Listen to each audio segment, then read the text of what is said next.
Okay, this is a live coverage of the Canadian 2025 federal election and the 2025 Trinidad general election.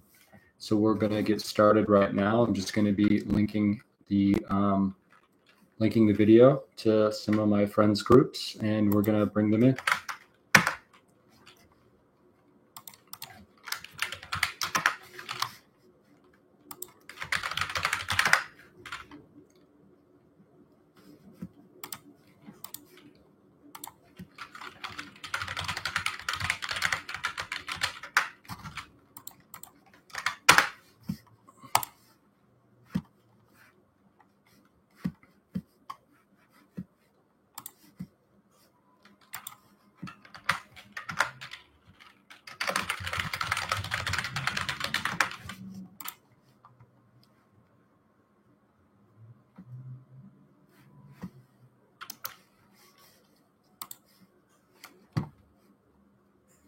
Okay, I'm just sending the link to everyone coming in, so give me a second.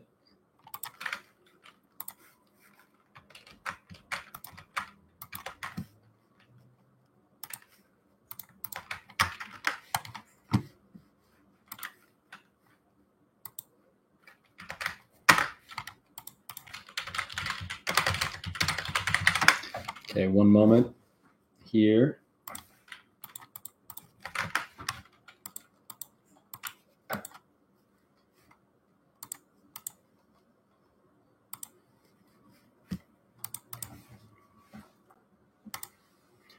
Okay, I deleted the wrong link, and then I got to send it in one other group.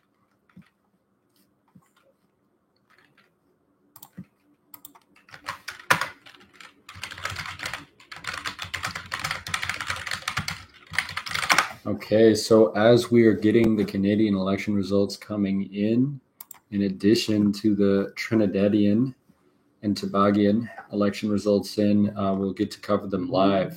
So far, it does look like Canada is officially turning into a two-party duel between the Liberals and the Conservative parties.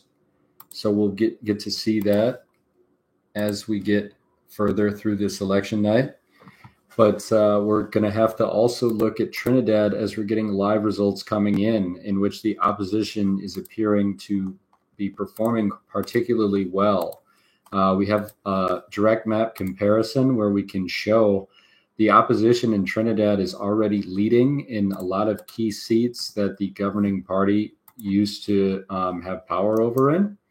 So with that, it is a very bad sign for the governing party, PNM, and it is a very good sign for the opposition party, the United National Congress.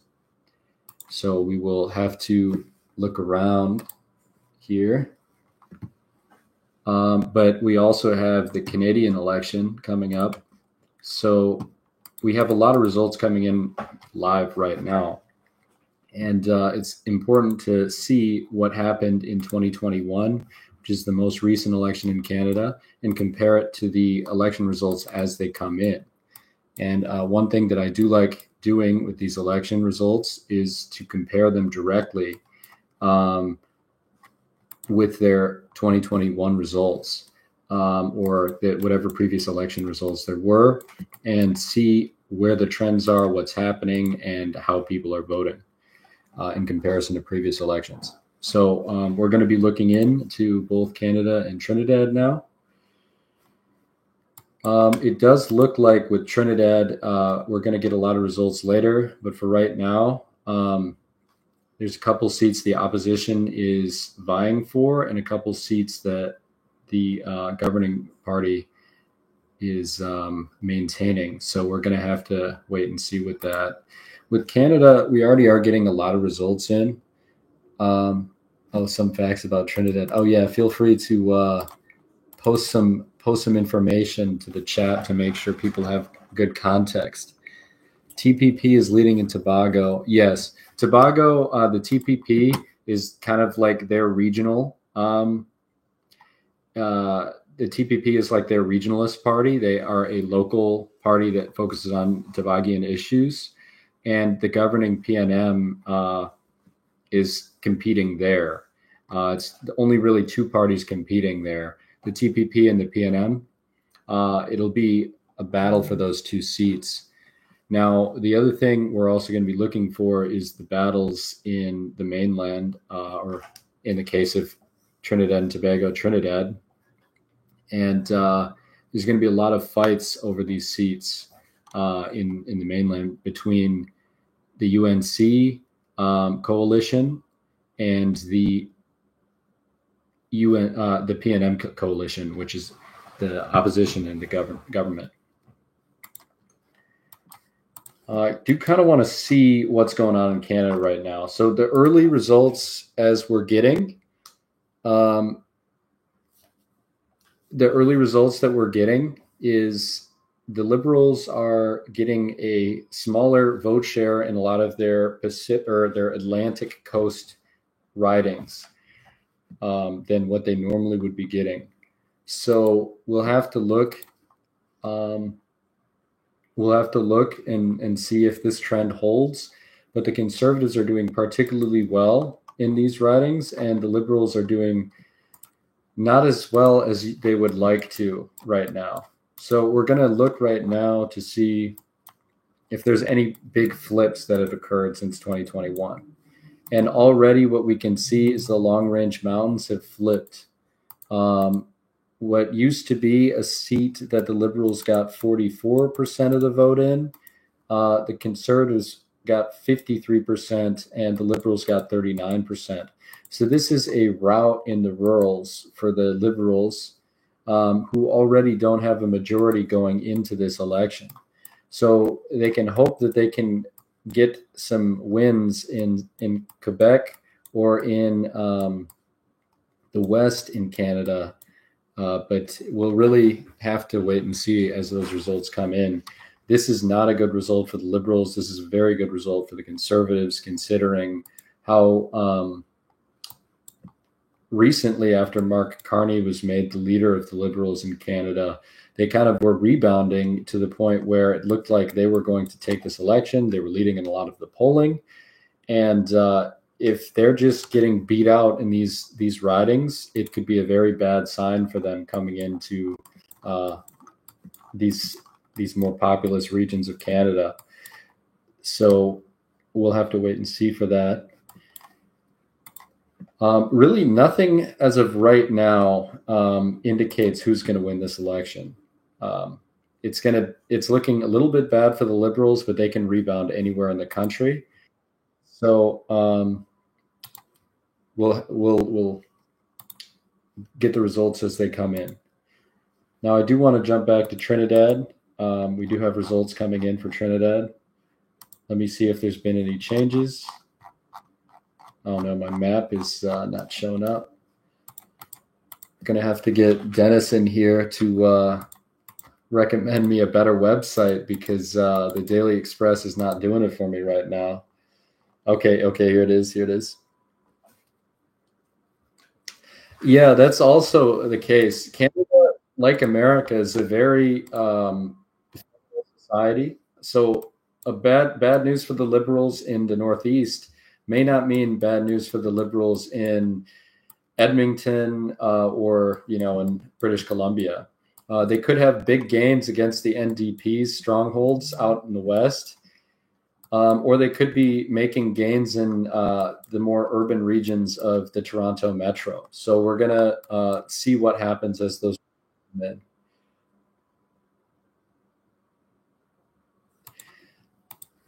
There's a lot of polarization occurring, which is splitting this into a formal two-way kind of election between the Liberals and the Conservatives. Historically, as you can see with this 2019 result, Canada is a three-party system with a couple other parties popping up here and there. The Liberals, the NDP, and the Conservatives. It is appearing this election is going to be much more a two-party race between the Conservatives and. We can also show the results from 2019, but actually these results are not going to be that much different from the results in 2021. The 2021 election was very much a wash between the two factions and or between all factions at play. And other than some changes in Quebec and then a few other regions of the country, it wasn't very different.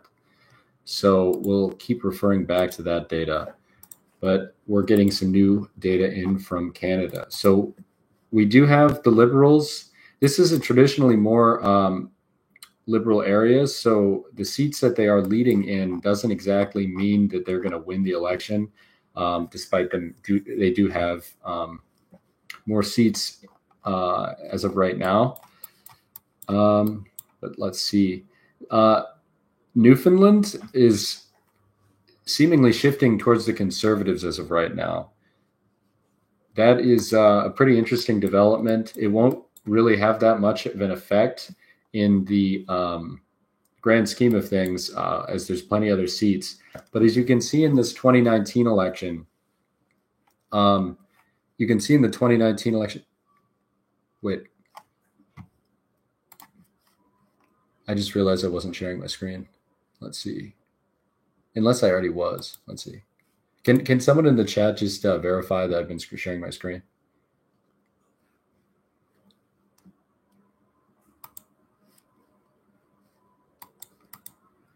No? Okay. Yeah, no, that's definitely not good. Okay. Okay. That is going to be a heavy impact on how many people were watching. And but okay. Now it's good. Okay. So we're going to be looking at the results in all of these different elections. I'm using the Daily Express map for Trinidad compared to their Wikipedia results from 2020. And in Canada, I'm going to be using the 2021 results, the 2019 results, using this fancy map that I found. And I'm going to be using the 2025 live results with the CBC News. So this is going to be the best way we can display how Canada is going. We don't really have a popular vote. We do have a popular vote counter, thankfully. So as you can see, as of right now, the popular vote for the Atlantic regions is looking good for the Liberals in terms of where they are right now. But this is much less than they were in 2021. So they should be a little bit scared as other parts of the country come in.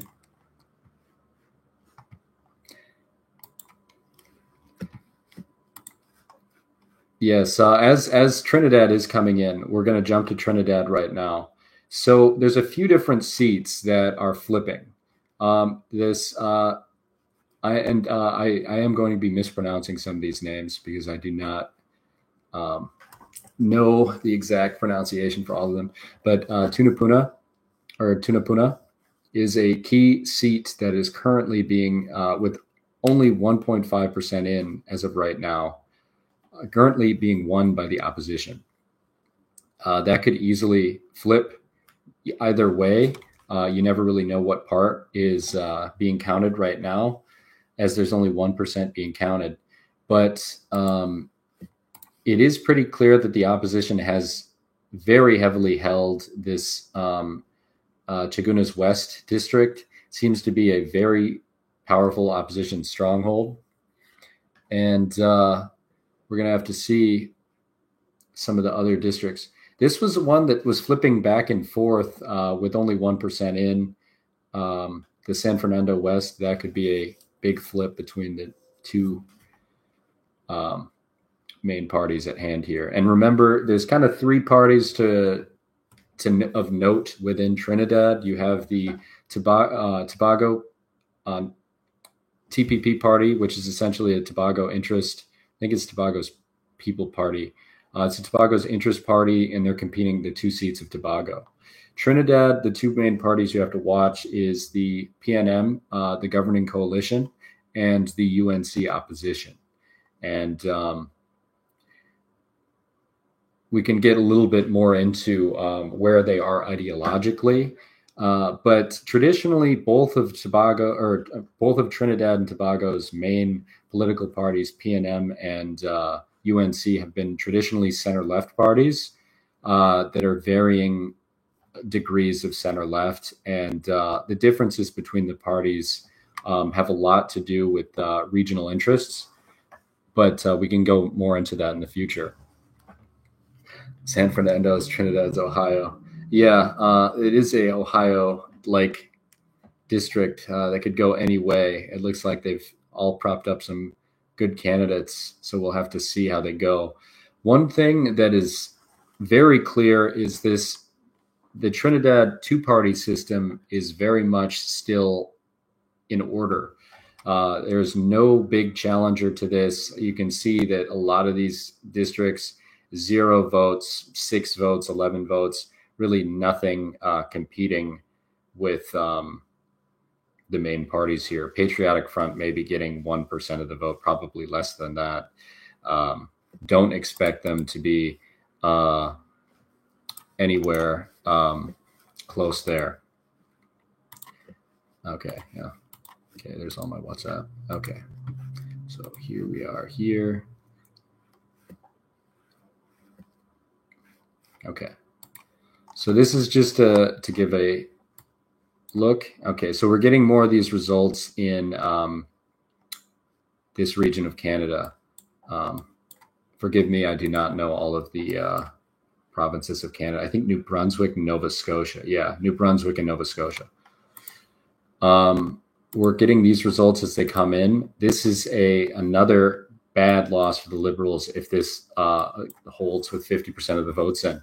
That would be another Atlantic Liberal loss. As you can see, it's almost a full two-party system with the NDP getting next to nothing and the Greens getting next to nothing. But that is not a good district for the Liberals to lose in New Brunswick. Okay, let me organize these maps a little bit so I don't. Okay, yeah, right here. So in 2019, so the Conservatives did win that in 2021. Still not a good place for them to lose if they want to win a majority. Let's see for some of the other New Brunswick constituencies here. Looks like it's a Liberal hold. That's going to be good for them. Right here, a Liberal hold against a Bloc Québécois candidate. Bloc Québécois is a Quebec interest party, and we'll see plenty of them in this election going forward. That'll be a close election, so we'll have to see what happens there. Voter apathy. It could be some voter apathy in Canada. I'm not particularly sure how turnout is. I'm going to have to compare it directly with some of the old results. But I could imagine there to be some voter apathy in Canada because when you have a multi-party system, you have people on all sides of the political spectrum kind of excited. They think that they can come out to vote and vote for their candidate. But you never really know when it's a two-party system. A lot of people might be a little dissatisfied with the choices they have available and choose not to vote. So you have that problem just like in America. And as Canada is, in this election at least, really enforcing a two-party, it could really cause some people to not vote or to have less enthusiasm about voting. We don't really have any results on Trinidad either on how their turnout margins are right now. San Fernando has always voted for the winner. That is very great context there, Philippe. Okay. No results. Okay. Now let's check the top line as we're getting more votes. So we can still see this complete rout of the NDP is appearing right now. There might be a few seats they maintain, but they're going to lose a lot. As we're seeing, a lot of ridings are holding from the previous election. So you can see every single one of these is a hold that's been confirmed. We're going to start seeing some ridings flip, and that'll be interesting to see. It appears that the Terra Nova peninsulas will be the first potential flip. So let's see. the Liberals in 2021 and 2019 won this seat. So in 2019, this was won by 6% of the vote. In 2021, it was won by 6% of the, oh, it might have been 7%. No, 6% of the vote again. So if that flips, and the Conservatives win it by 3%, it's a bad sign for later down the road. The NDP never really had that big of a stronghold out in Newfoundland anyway. They might have been able to compete in this region, in the St. John's region, but in these rurals, they're not doing that well. So their impact isn't going to be as strong. Now, the NDP getting routed in Toronto and Ontario could be some of a problem for the Conservatives if they want to win a majority in this election. Let's see if we can, only 10 polling stations remaining there. So let's see if we can build up a turnout model just based on some of the early information. So this would be the Labrador region. 10,000 votes. Or no. That isn't. Oh, this doesn't have popular votes? Oh, that's unfortunate. Yeah, so we're only going to have to use this for percentages. Let me see if I can find a map pretty quickly that'll have popular votes. Canada popular votes by riding map 2021. No, that one doesn't work. See if the Globe and Mail has a good. This one will be fine. I think this one will be fine to use. I'll just have to be sparing with it because its graphics are a little jumpy. But we'll have to use this one for 2021. So I'll bring that over to my maps here. Status quo doesn't bring the needed reform demanded by the masses. I think the rural-urban divide or identitarian-communitarian divergence bring these political orientation lines in Canada. There could be plenty of differences in Canada, and this rural and urban divides are happening all over the world. We could definitely see that in Canada a little bit. Canada is a little bit different than America, though, because the New Democratic Party has kind of provided an alternative for rural regions in a way that Democrats in America haven't really been able to garner support for. It could be pretty interesting to see, but I don't think Canada is 100% defined by its urban-rural divide. But it definitely will play a big action than it did in maybe 2021. But there's going to be plenty of seats. I mean, my understanding is Canada, like the NDP historically has done particularly well in like the most remote regions of Canada. It isn't like the same type of rurals though, because I would assume large indigenous population lives here, and there might be a lot of conservationists in this population that could have differing views than in American rurals, where it's a little bit different. So there could be a lot, like there is a chance that Conservatives win these ridings, but I wouldn't be so sure because they historically have not done particularly well in them. So my prediction would be that the NDP might do worse in them, but the Conservatives do better, but the Liberals still take them for this election at least. I'm going to zoom out here. Now, anything about identitarian and communitarian lines? I have a feeling that, I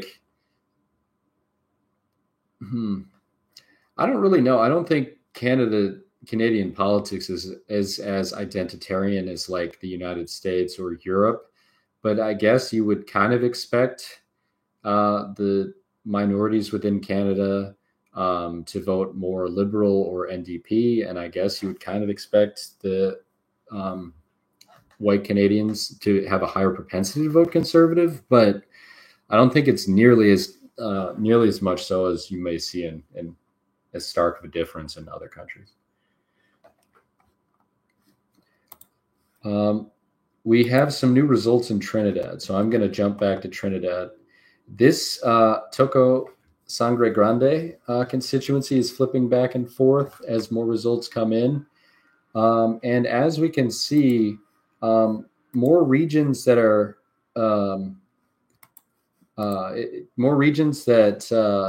are favorable to the UNC opposition are coming in first.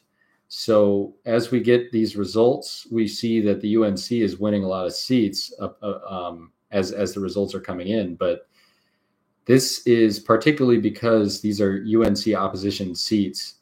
And we can pretty much confirm that the UNC leader, Kamla Prasad Bisesar, if I pronounced that correctly, has won her constituency. So we can confirm that the opposition leader will remain the opposition leader unless they get routed in a lot of other regions of the country. Canada. Canada does have an urban-rural divide. I can go back to that, but it's very hard to describe just as urban and rural because, like, completely remote Canada is particularly left-wing, but the rural, like, more traditional metropolitan areas of cities is more conservative, and then like farming communities that surround cities. Like, I mean, look here, this is a perfect urban rural divide that you would see almost like you would in America. So yes, that does exist here. Here is more of like an urban center where the conservatives just do particularly better. Another thing, yeah, Canada in urban centers,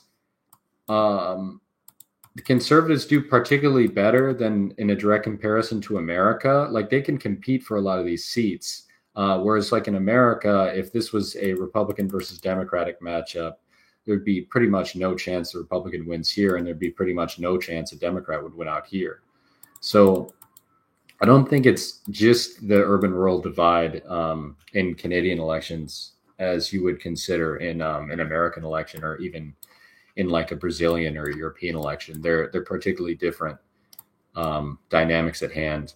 And another thing, ridings are a little bit they have their own kind of things about them. Like, just because this is a big riding, most of the population centers in Canada, like right here, these are all still, like suburban communities around Sudbury.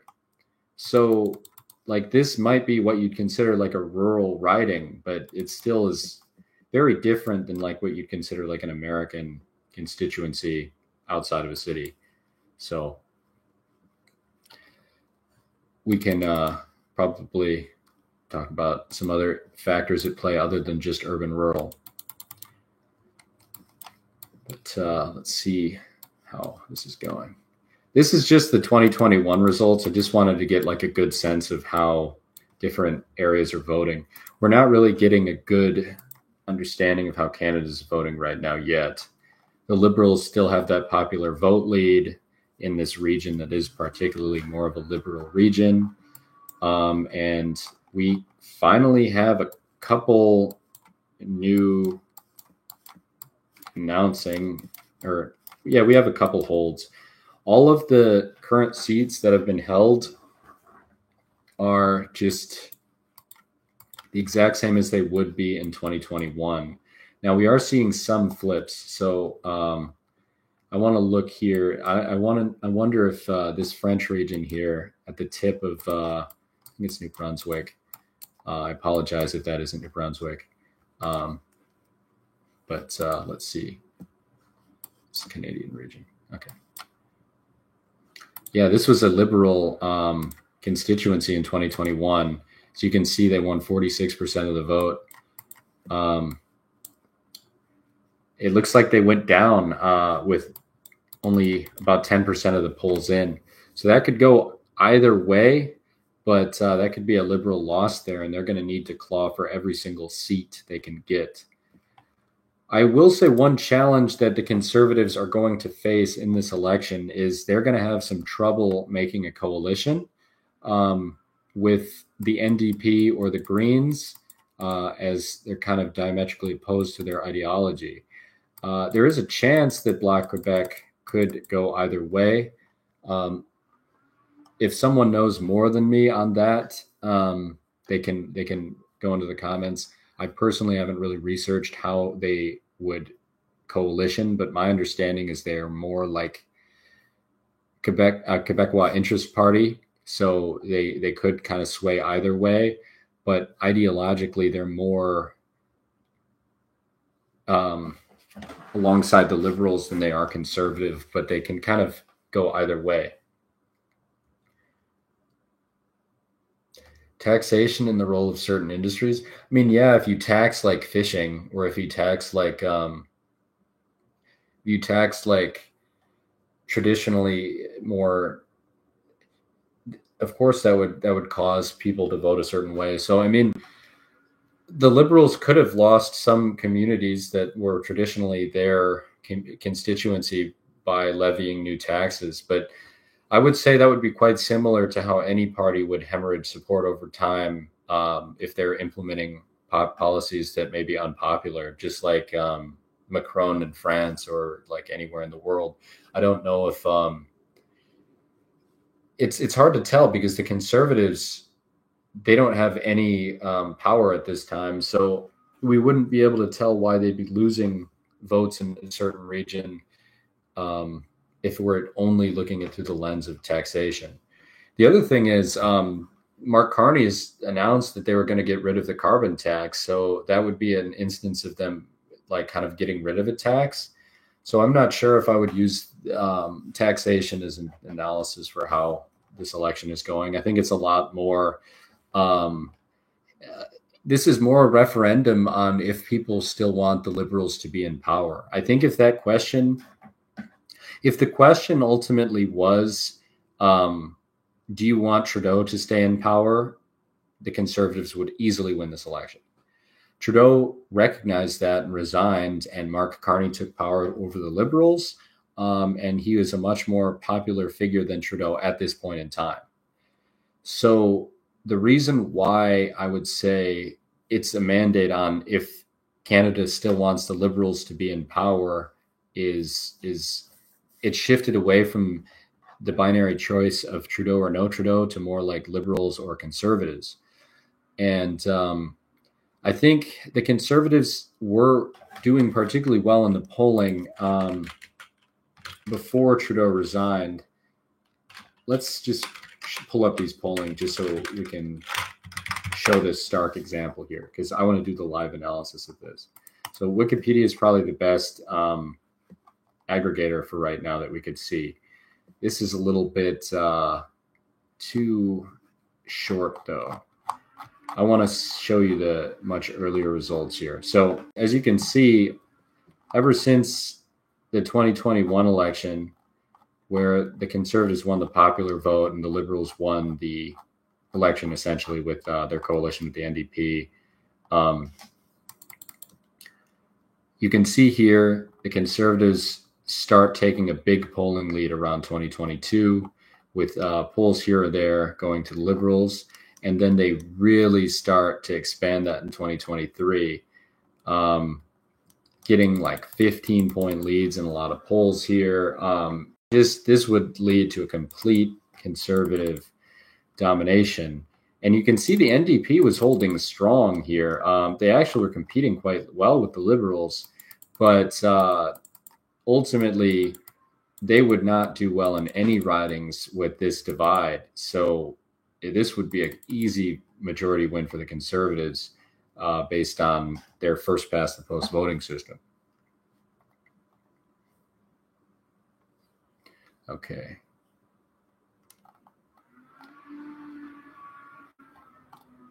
I do want to send this link out to a couple more people, so give me a second here.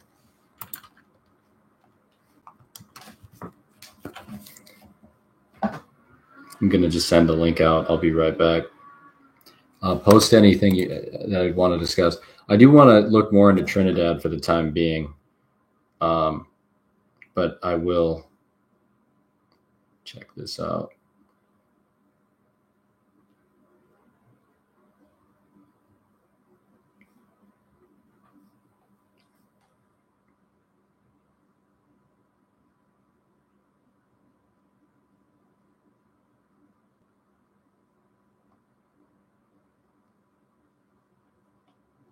Okay.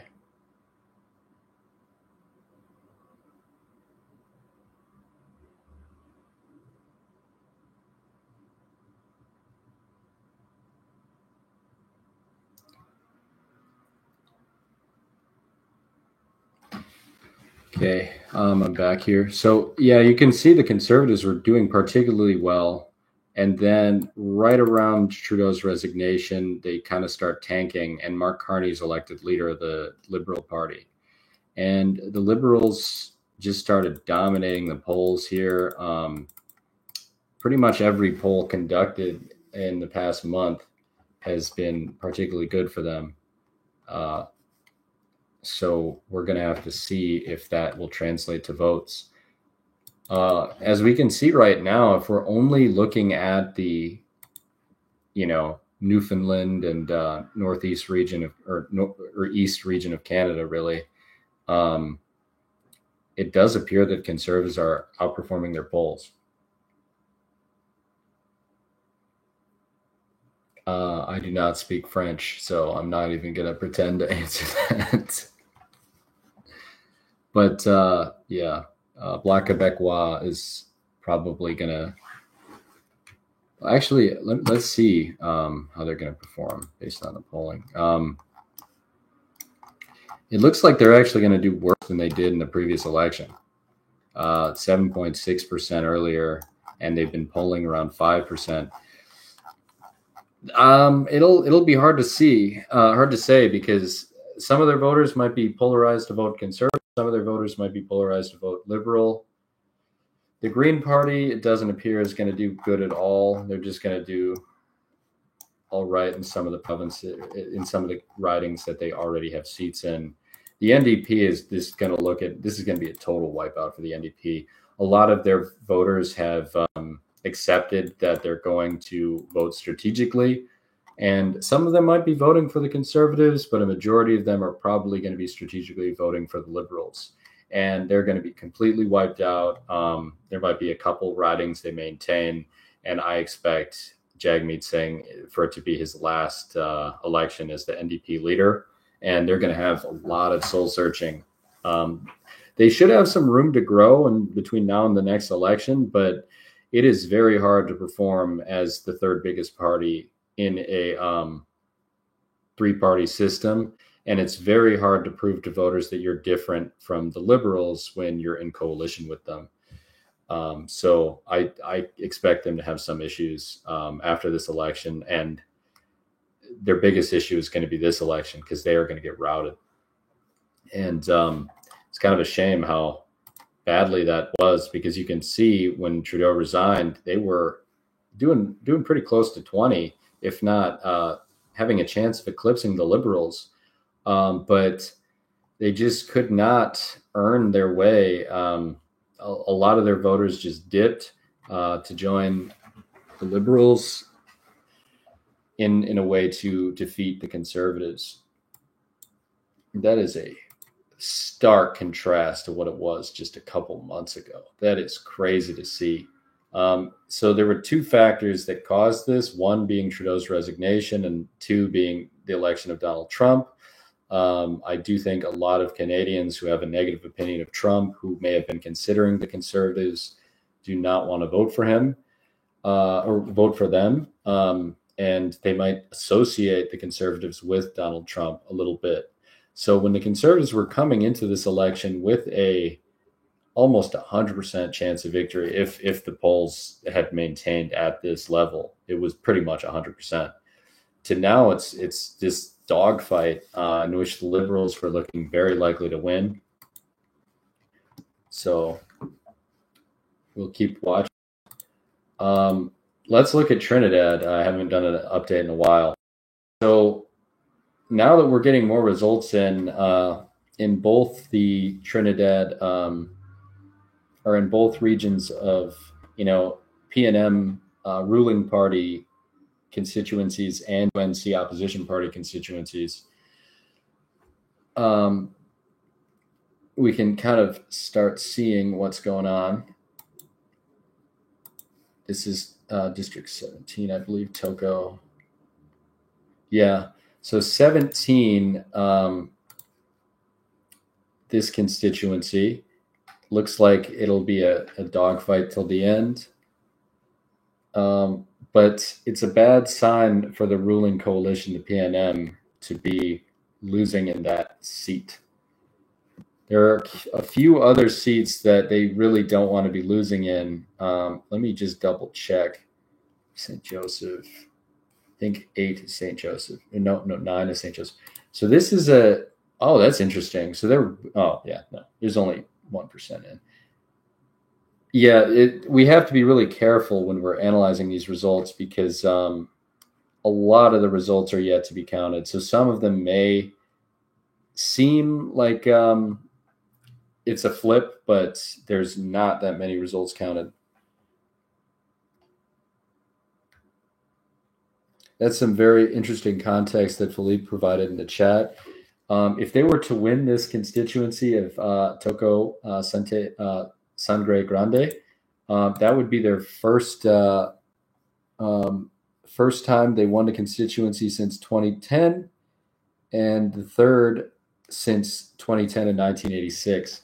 So this is kind of a bellwether community for them to win, and if they pull that up, I assume it would be a complete rout for the PNM, and it would be a very big victory for the opposition UNC coalition.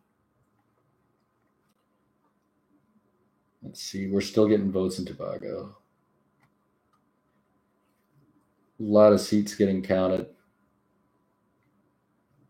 One thing that is pretty interesting about Trinidad is you'll have very competitive constituencies right next to just complete domination constituencies. Like right here, Dr. Collin is just completely blowing his opposition out of the water. Or in the safe seat for Kamla, the opposition leader, she is blowing the governing coalition out of the water. In the same way, there are in other regions of the country. So pretty interesting to see that dynamic where you have a competitive constituency right next to this constituency that is just a full-on stronghold.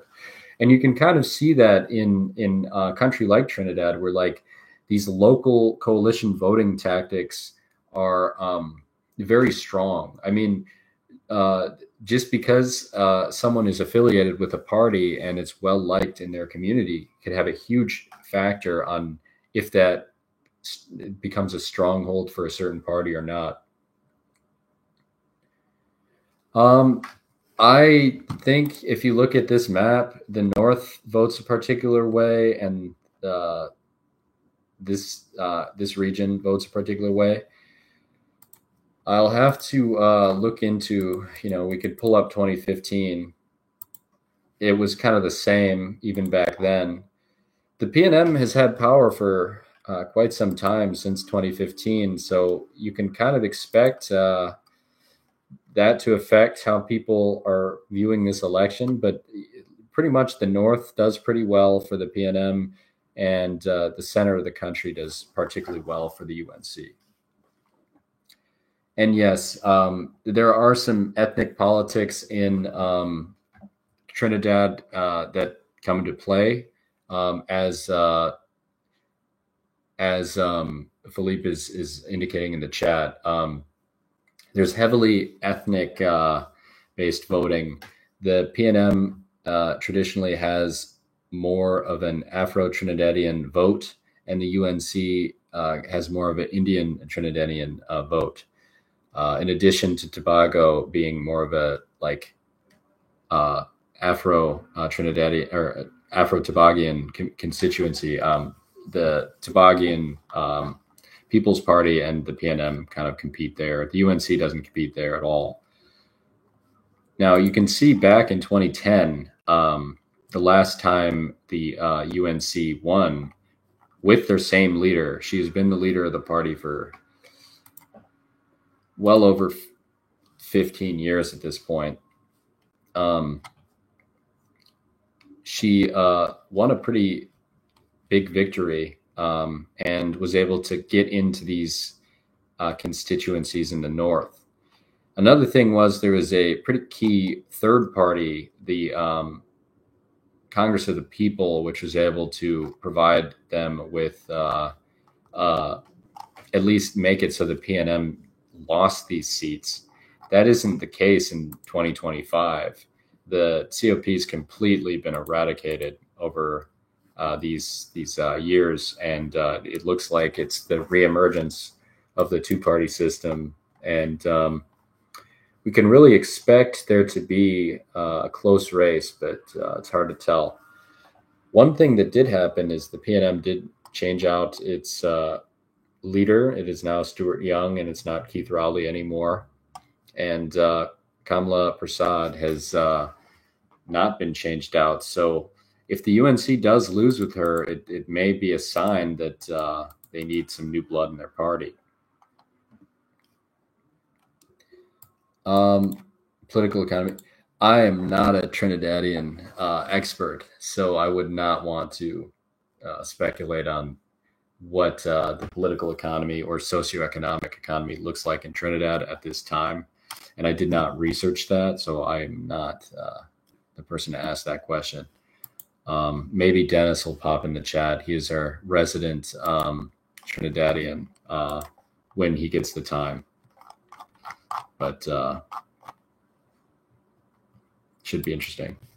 Let me see. This is another result website. Oh, failed to fetch post. That's not good. Okay, yeah, it's not working in my. It's not working for me, so I'm not going to use that source. Holy crap! We already have some of the. Is that Saskatchewan or this is Alberta? I'm pretty sure. No, that's. Let me just look up a province map of Canada so I don't make a fool of myself.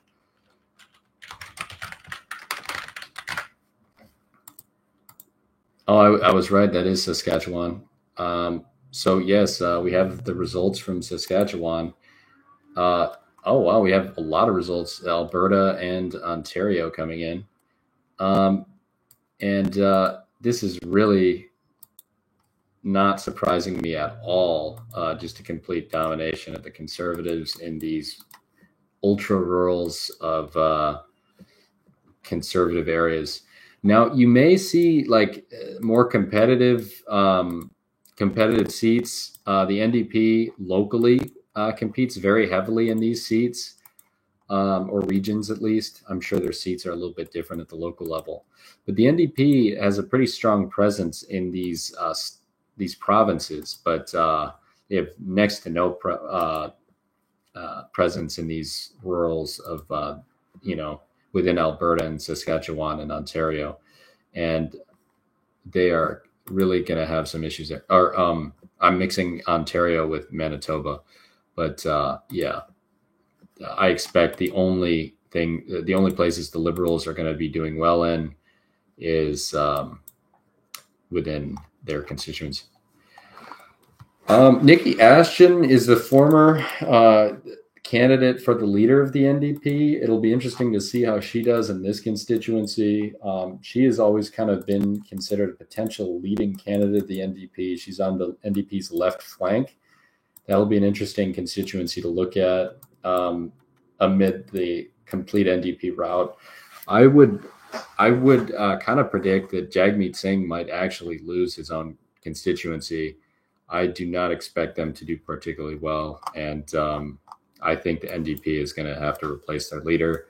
Nothing against Jagmeet other than the fact that I think it's the third time with him as the candidate, and he is not doing any different than the floor for the NDP. And it's an interesting three-party system because the NDP has been quite close to getting power in a couple of elections, but they just never were able to really get that power. And the Trudeau era kept them at a 20% bottleneck, and they just were never able to break out of that. And maybe they'll be able to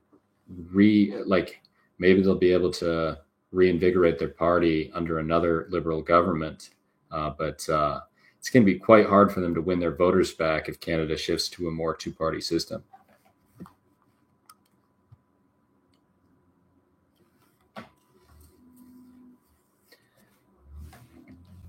And yeah, in Trinidad, while there are like a lot of ethnic voting habits between the Indian and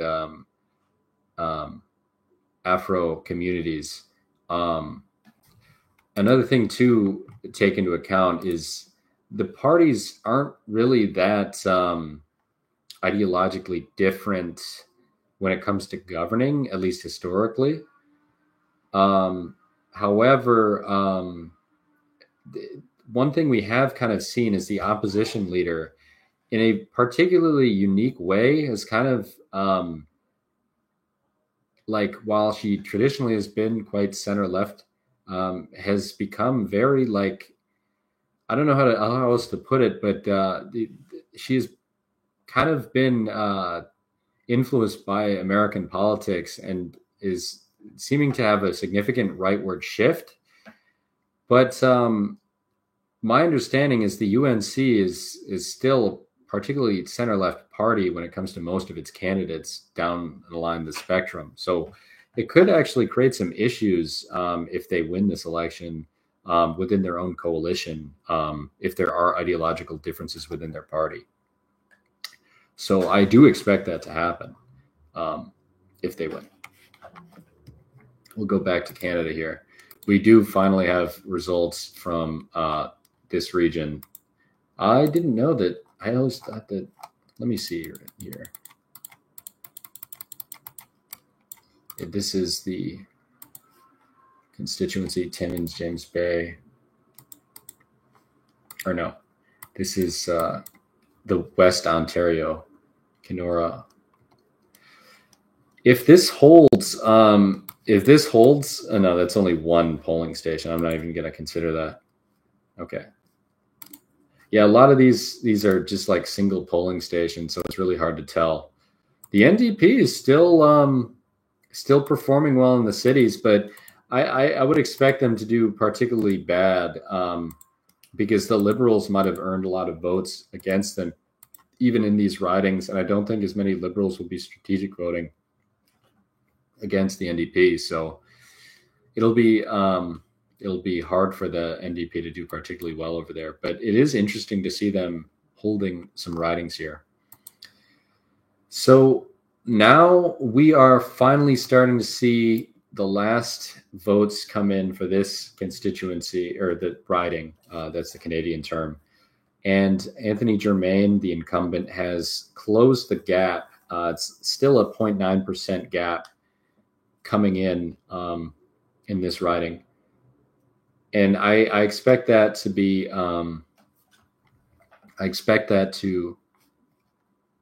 maybe get a little bit closer as the last 24 riding or polling stations come in. Either way, this would be a bad loss for the Liberals when they had won that riding in 2021. You're going to want to keep every single riding you can keep, and don't want to lose these ones in the election. So important. I think that was the only flip so far, the Long Range Mountains of Newfoundland. Let's see if there's any news.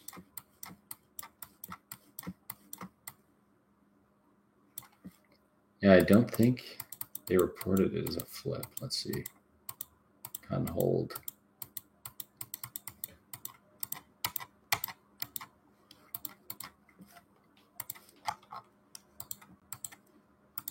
Surprised they didn't report that.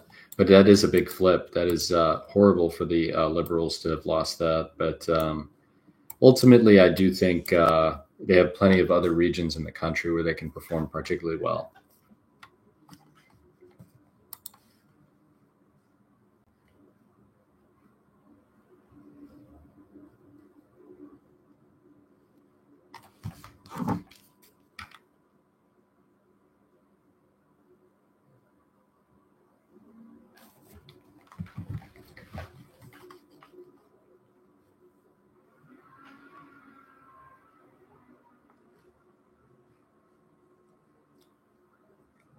So the Tobago People's Party just took the lead in Tobago West.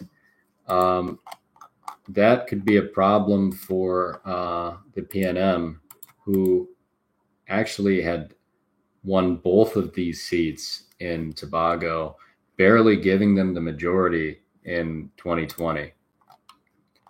And in 2015, they held them as well. So just losing these two seats alone would be particularly bad for the PNM, because that would strip them of their majority if they win every single seat they already get.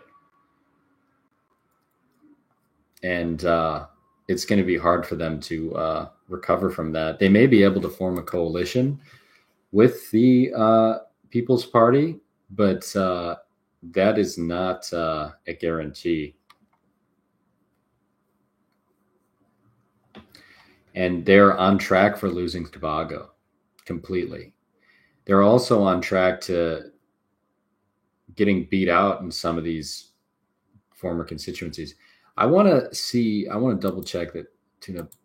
Oh God, that is really bad. I want to confirm that. Okay, so this is the map from 2010 or 2020. This constituency, Tunapuna,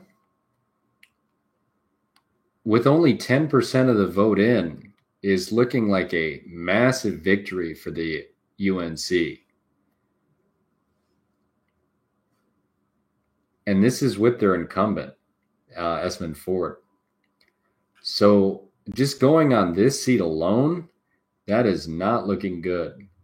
We can wait and see if this is just like a specific UNC constituency within this, like within this, or like a specific voting block within this constituency. But that is a bad sign for the PNM. They're holding in their key provinces, but that is one they are losing badly in, and they're also losing in Sangre Grande. I have no idea their relations with the crown,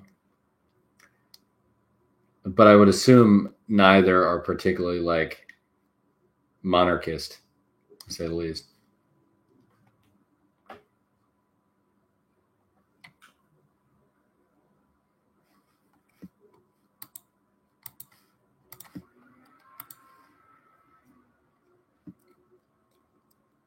I do have to take a very brief break. I will be right back in like a minute. But I will keep the live results of Canada up, and I'll be right back.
I am back. Okay, let's see here. Okay, one of the key things that I'm seeing right now is the warning signs that a lot of people were saying for the Liberals at the beginning of this election was that the Liberals are not doing particularly well in areas they need to be, based on the early results in Newfoundland. That could be the case, but if you look at the popular vote, they are really doing particularly well. So the NDP route is really going to help them in areas that the Conservatives are going to need. And this is a key bellwether right here. I mean, this is a Conservative incumbent, and they are not winning in Haliburton. Very early to say how it's going to go, of course, but that is just the first sign. We can kind of look around here. Really, anyone's ball game. It's very hard to tell how this total election is going to go, but I do predict that Liberals are going to do a lot better in some areas and a lot worse in other areas, and the Conservatives are going to get an increased vote share everywhere. But that increased vote share may not be where they need it to be in order to win. We're going to really start getting a good sense of who's going to win. Get more and more results coming in from Ontario, the most populated province of Canada, and where the most ridings are going to be. This Toronto metro is going to be a very interesting result. One thing is the Bloc Québécois is performing particularly well. I don't know if that's just because the Liberals are doing worse in these constituencies, or if we're just getting the early results. So I don't want to make any definitive statements about that yet. The Labrador constituency is Liberal hold. We can compare that to the 2021 Labrador constituency.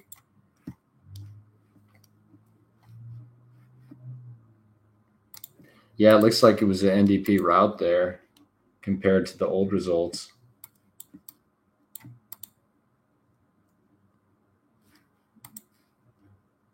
Yeah, 15% drop in the NDP margin.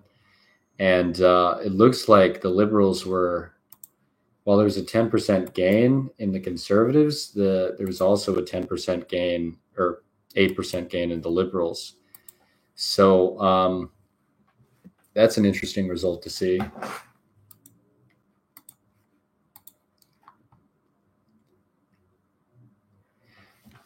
Coalition or confidence supply? I did get into this earlier. I definitely cannot see the NDP or the Greens coalitioning with the Conservatives. If this is like a 50-50, 170, dogfight, the NDP and the Greens will stand in and back the Liberals. I'm fairly convinced of that. They will not allow the Conservatives to have power.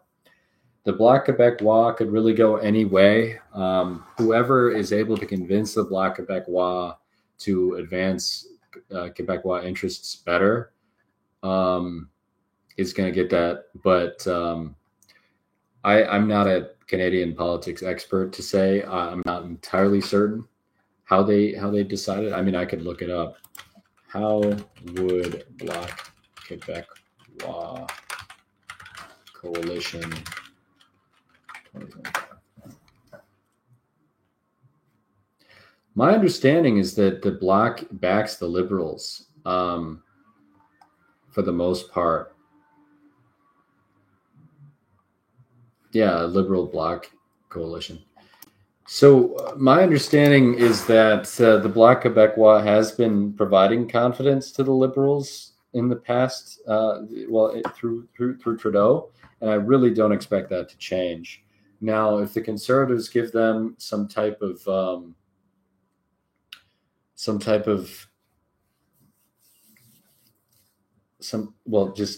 incentive, they may flip, but the Conservatives are really running an election without any friends other than the People's Party if you could consider them friends to the conservatives, but they're not going to win any ridings, and it makes it very hard for them to have any coalition prospects. They need this majority number. And that's why, when they were polling at 40%, the Liberals were polling out in 25%. They have no problem getting majority there. But when the NDP completely collapses and all their support goes to the Liberals, and then the Conservatives also lose support to the Liberals from moderates, then you're in a big problem, because you're not going to get the amount of ridings you need to get a majority if you're in a 50-50 battle. And that's what that's where they're at right now. And they may be the benefactor of some of these seats, but my guess is that they're going to be facing some trouble.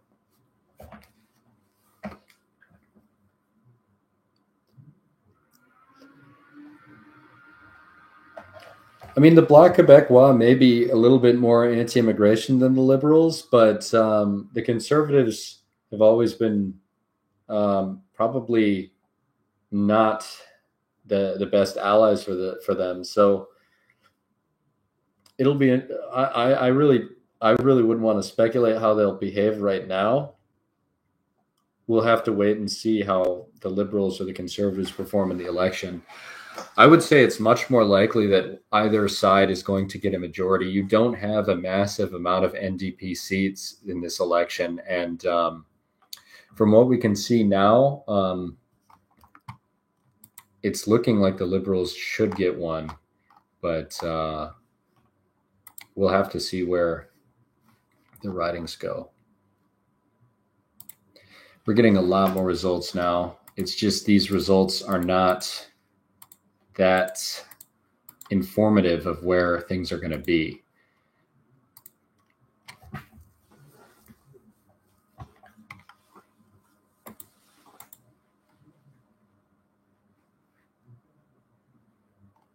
Let's see if this bellwether it's closer, but the votes aren't completed yet. Okay, I want to check Nova Scotia 2021 results. Let's check here. So these are two conservative. Okay. So this is a constituency that's actually flipping to the Liberals, which is not really that expected. We still have some votes to be counted here, but that 6% margin is nothing to scoff at. I would actually, without knowing any of the,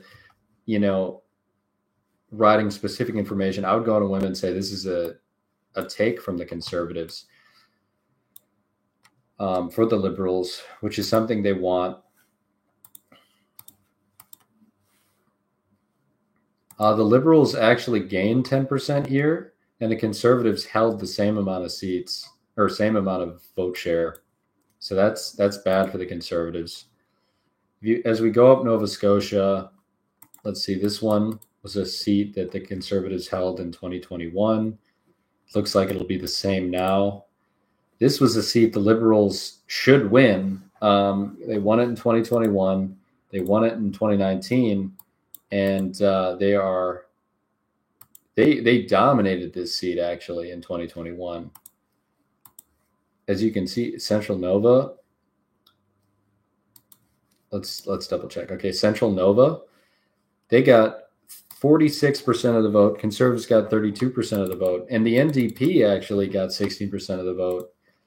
And one thing that we can see here, I'm not really sure if the NDP support is going to the Liberals or the Conservatives. I mean, there's a chance that Liberal voters are voting Conservative and NDP voters are voting Liberal. But I would say that there's a pretty large amount of NDP voters that are going directly to the Conservative in this election. And we still have a lot of votes here. In terms of a generational divide, I think we'd have to look at exit polls to see that information. But I actually don't think these results are that different from how they were in 2021. I think it's just more polarized. Some of the NDP voters might be going Conservative and some of them might be going Liberal. but I think a lot of people are just kind of shifting towards the two-party dynamic between the Liberals and the Conservatives.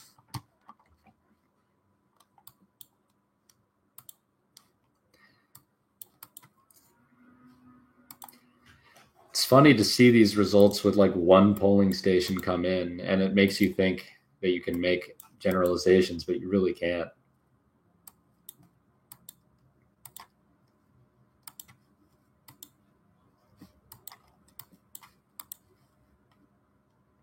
This is a really bad sign for the NDP, even though it's very early.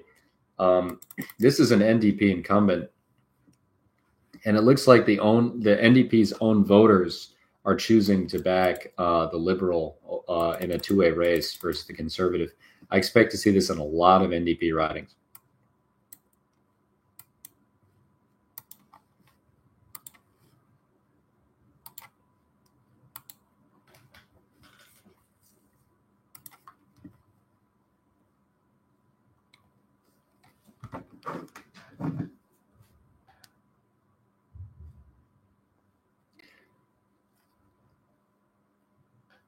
I don't think snap elections are going to impact how Canada is going to go.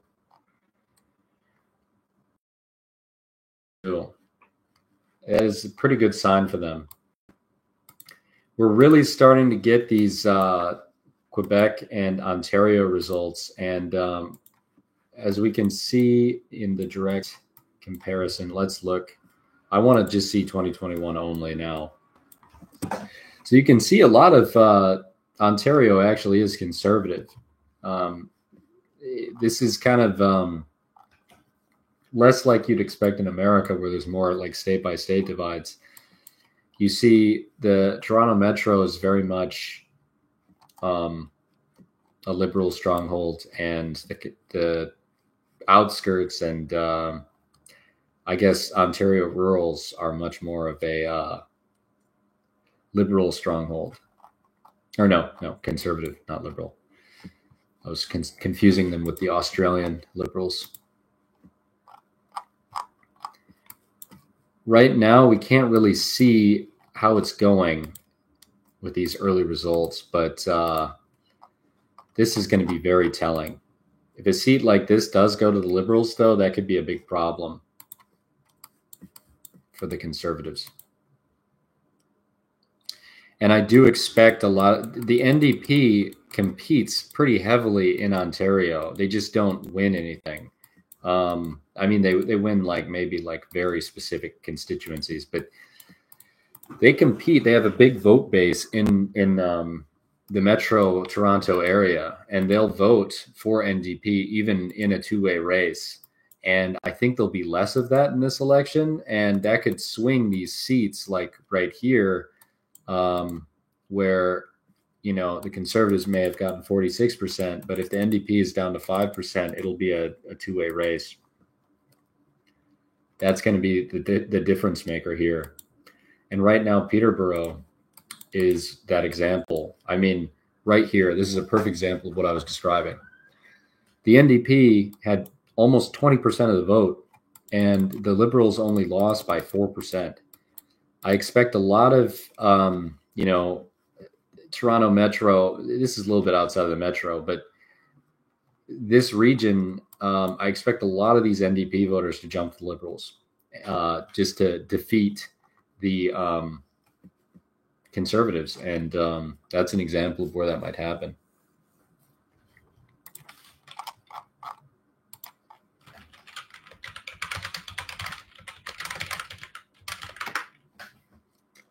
Okay.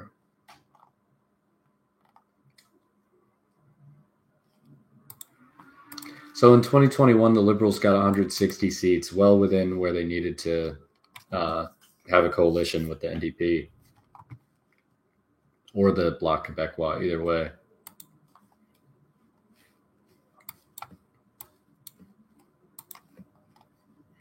Want to make a quick stop to Trinidad. Oh, wait. Before we go to Trinidad, does look like Nikki has a good chance of holding her seat. That would be huge.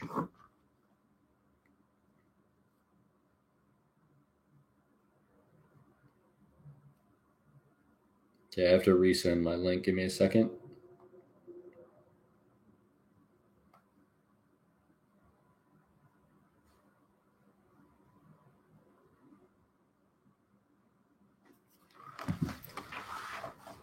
If Nikki Ashton holds her seat with the NDP, I would be pretty. She's definitely going to be a contender for the leader, I would say, for the NDP. But I think a lot of these early constituencies are a little too early for us to make speculations like that.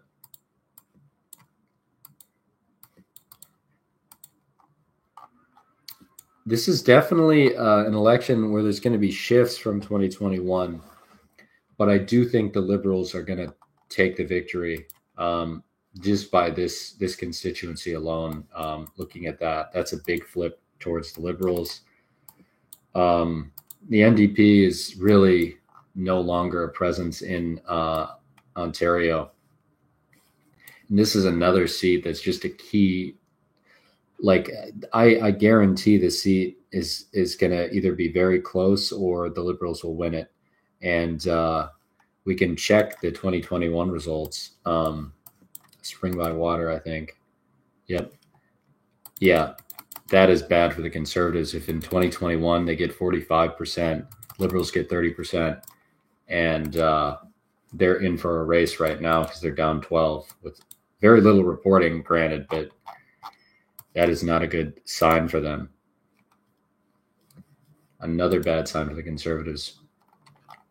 Really, the election could just be defined by this region too. Let's look at the Quebec Metro, or not Metro, the Montreal Metro. These seats tend to be Bloc Québécois seats, and then the Conservatives do horrible here. Looking very much like it did in 2021, where the Liberals might actually be winning a seat or two from the Bloc Québécois. I'm not really sure because it's very early with these seats, so they could go either way. But it does look like the Bloc Québécois is not like getting a big gain that the Conservatives would kind of be hoping just to take seat after seat away from the Liberals. That's not what's happening this election. It looks like a wash in what seats they gain and what they lose. One thing that is clear, though, the Conservatives are having some trouble in this region of Quebec. Like, this is a seat that they definitely should win. That would be really bad if they lost it for them. This is another seat where they're losing just with one constituency, but still.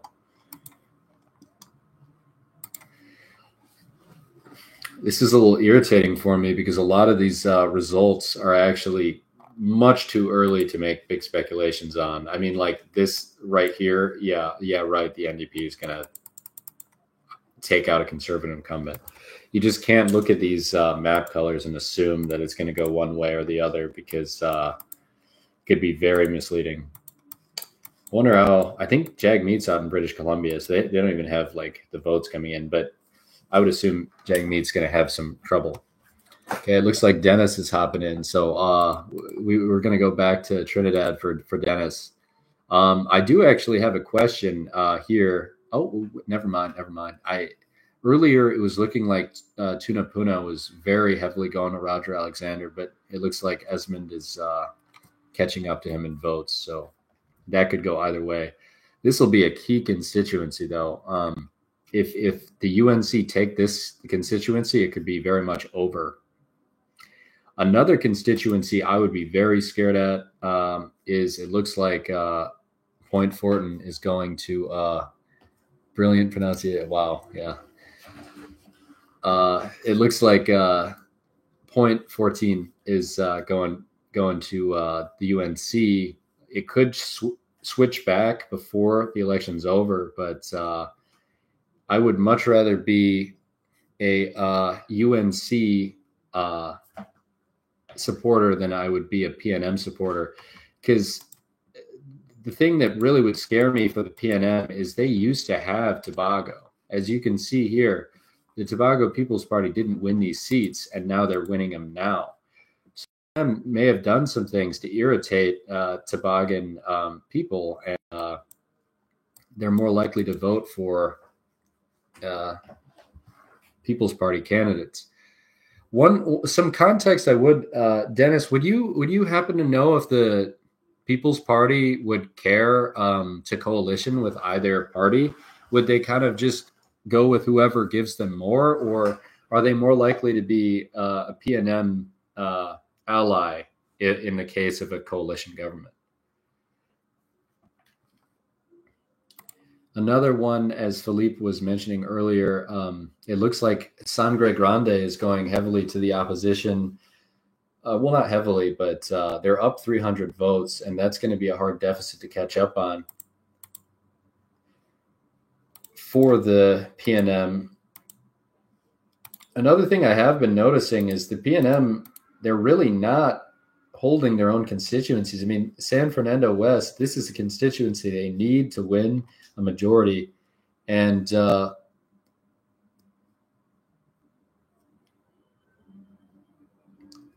giving third-party action there. Well, yeah, I think the only third-party, I mean, the Congress of the People is completely routed out of Trinidad. They just have no presence like they used to. They slowly lost their support after being a key reason why the UNC won in 2010. And now the UNC has had trouble winning Trinidad.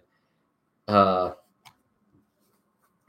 had trouble winning enough seats in Trinidad to win them over the election. But in 2025, it looks like they're gaining ground and taking back a lot of these constituencies that the PNM may have overlooked, and they may have ran good candidates there. Oh, San Fernando. Oh, yeah, that's Dennis's constituency. Looks like Faris is having some trouble in the competition to Michael, and I would really expect that. I would really expect that the UNC takes some seats with these results. I don't think that the UNC has like an early count bias or anything like that. And even in the strongholds for the UNC or the PNM, they're kind of not performing as well as you'd think they would be. I can look at the this isn't the data I want to see. Wikipedia is giving me. I could try to look up the 2021 map, or 2020 map, but as of right now, I don't really think it'll be that important. I think the key thing that we're seeing in Trinidad is the PNM is losing a lot of constituencies they are going to need, and the UNC is really swelled up their own. They're winning their strongholds, and the PNM is routing the bellwethers. So it'll be hard to see a PNM victory at this point. We can definitely check back later, but as of right now, I think it's pretty fair to say that I would say if it's a very heavy chance it's an opposition victory in Trinidad. Calling it now. The only thing we will have to see is if that means if the UNC is going to get a complete majority, or if the Tobago People's Party is going to play a factor in the next government. There could just be a PNM route in all the bellwethers, but the UNC doesn't have a majority. But as of right now, everywhere is looking like a bad place to be a PNM supporter, leading to Kamala Prasad to get another chance at being the prime minister. And another thing with that, now that we do have Dennis in the chat, I do kind of want to ask, Do you think there'll be coalition problems within the UNC? Because my understanding is it has historically been more of a center-left party, and with their leader making kind of a large turn to the right, could some of their own candidates rebel before the next election potentially? I'll leave that to Dennis to answer in the chat because I think he will have some pretty key analysis there. I really want to know what the general consensus of like UNC voters is. If it's I don't think it's like a referendum on if Kamala should be a leader again, or I think it's much more that people are upset with the PNM coalition. I also could just see. I mean, Keith Rowley was like the PNM leader for a long time, and replacing him, that's some big shoes to fill. I mean, he was the leader since 2010. So, or 2015 at least. He might not have been a leader since 2010. I think he was a leader between 2010 and 2015. But that's some pretty big shoes to fill for Stuart Young. She's had some dissident MPs. I think she's going to have a lot of problems if she's trying to push like a radically different agenda than her previous government did. So that should be a problem. Yeah, Keith Rowley is already saying that it's a bad night for the PNM. That'll be interesting to see because if they get completely beat down, I would say Stuart Young is going to have a problem remaining the leader, and they might replace him with someone else. But it might be pretty early in his political career. Everyone has a loss here and there. It'll really depend on how big his loss is. But the PNM has had 10 years to govern the country. It'll be interesting to see what the UNC can do. It's pretty rare you'll see that a leader that was prime minister of a country from as old as like 2010 to 2015 come back to lead in 2025 to 2030. So we're going to have another chance for the UNC to govern the country. And the PNM is going to have a reckoning period in which they get to evaluate what caused them to get put in the position they are.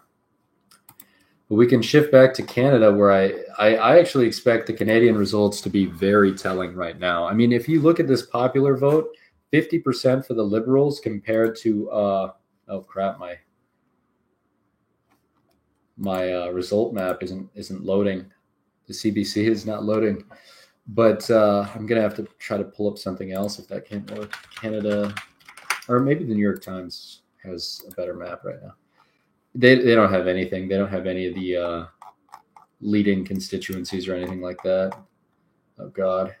Canada first. That's funny. But, yeah, as of right now, we can see if this holds the 50% for the Liberals and 40% for the Conservatives, that is really bad day for the Conservatives, and the Liberals are going to win an easy majority in some of these constituencies. The CBC not loading is a problem for me, though, because that's where I get all my results. Let me see if I can find something else.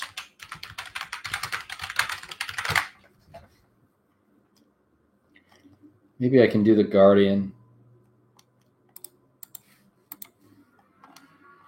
The Guardian has an okay map.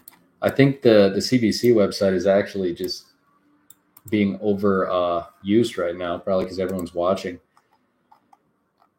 As of right now, we have 133 Liberal seats being led. The NDP only has 3. Bloc Québécois has 17, and Conservatives have 94.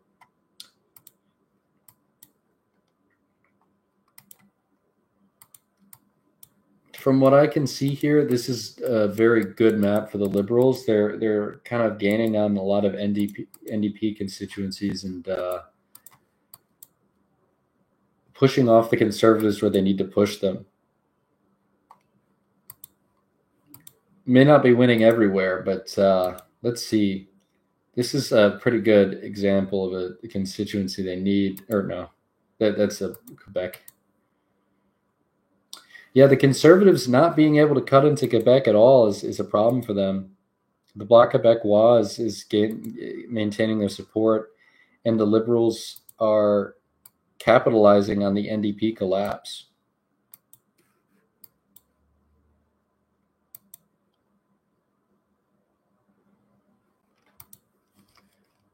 I really want this website to work for me. It's unfortunate because I prefer this one to The Guardian a lot.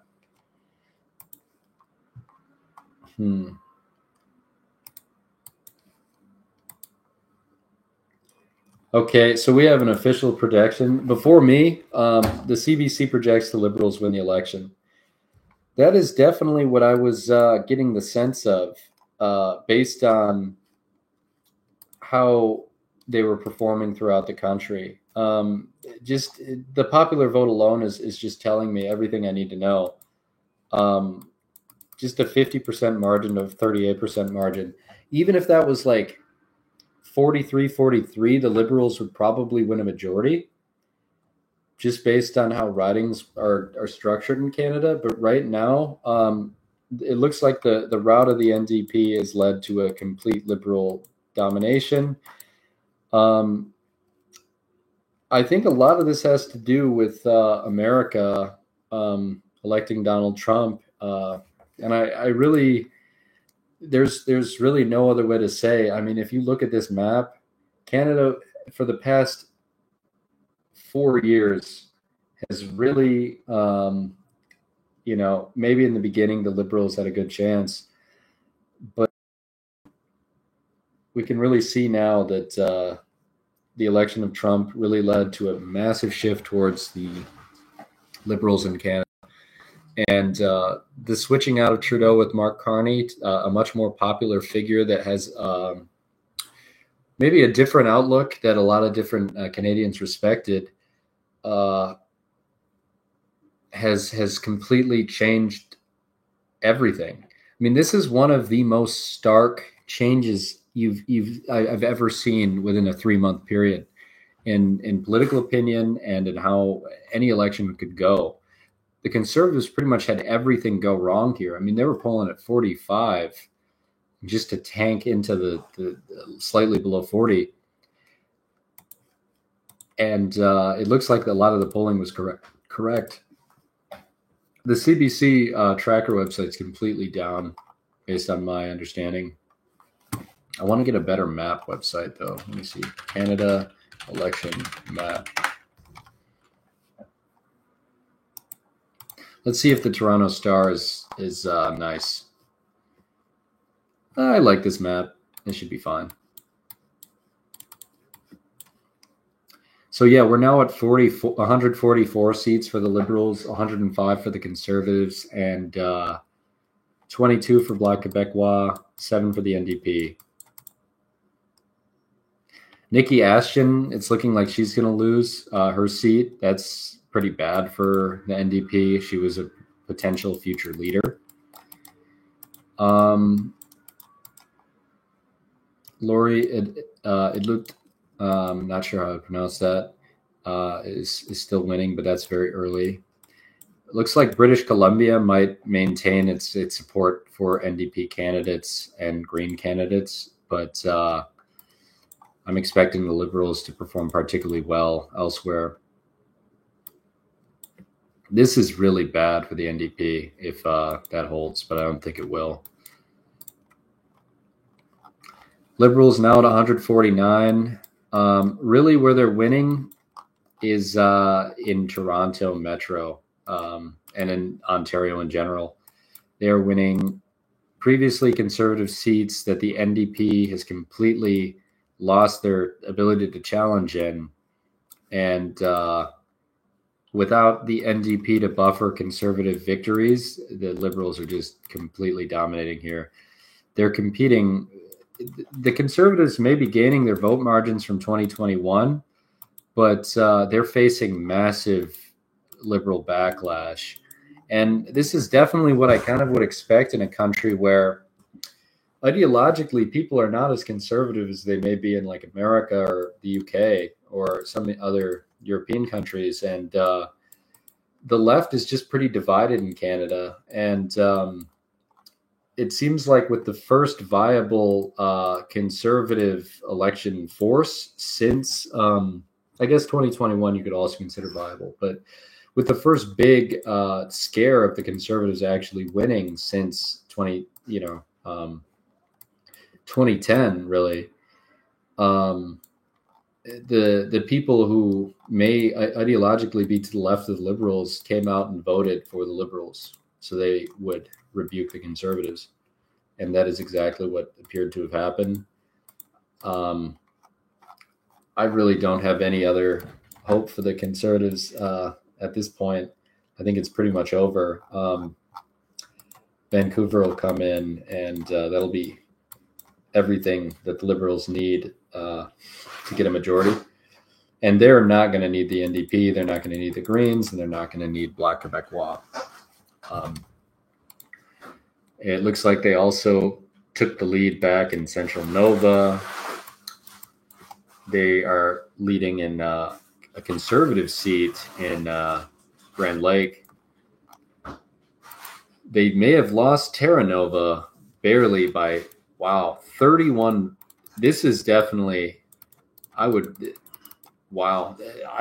they're going to need to recount this. That's 30 votes, but that would be really sad if you're like a liberal MP, thinking that you're going to get that election and then losing just like that. That's pretty bad. Be a very sad night for you because, bittersweet night because you win in one spot and then lose, or you lose your own constituency, but your party does particularly well all throughout the country. I also prefer this map to the CBC map because it tells you that it was previously a conservative seat. I mean, this is really bad for the conservatives.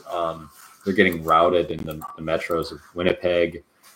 The NDP is in a three-way race in their own incumbent seats with liberals. That's a problem for the NDP. Because this is a pretty strong NDP seat. It kind of shows you that even regular NDP voters that are living in NDP constituencies are switching to vote Liberal, which is really a tough sign for them as they go forward. And Canada becomes more of a two-party system. They're going to have to really find a way to win back a lot of these voters that, as more time goes on, get turned into like more reliable Liberal seats, because that's the other hard thing. I mean, if you're the NDP and you're going to convince people to vote against Liberals, you're going to be convincing people to vote against their own incumbents in pretty entrenched areas, and they're losing their own incumbents. They're not going to have any base to stand on, and they're not going to be able to compete unless there's a massive polling shift in the country. And that could happen under another Liberal government. A lot of voters to the left of the Liberal Party that did vote for Liberals could become disillusioned with the Liberals here. But as we can see right now, it is a bad day for the NDP. And that's going to be really the crux of it tonight, a bad night for the NDP. The Conservatives, they did perform quite well, but I don't think the Conservatives were ready to compete in a Canadian election in which the NDP and the Liberals can join together for the most part. And they're just going to get blown out of the water because Canada isn't conservative enough yet to vote in the Conservatives. Maybe in 4 years they will be, but as of right now, it's definitely not the case.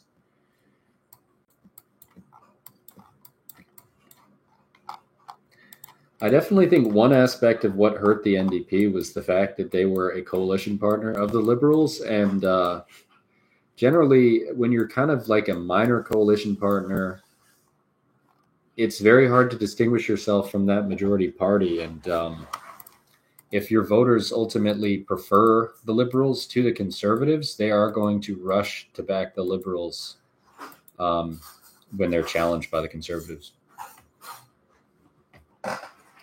But as more and more seats get counted, we're getting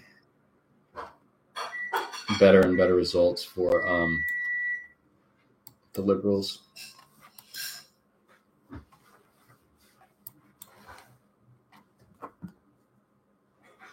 Does anyone have any questions about either Trinidad or Canada as we get these results to come in? In Trinidad, I can do another update. Oh, wow.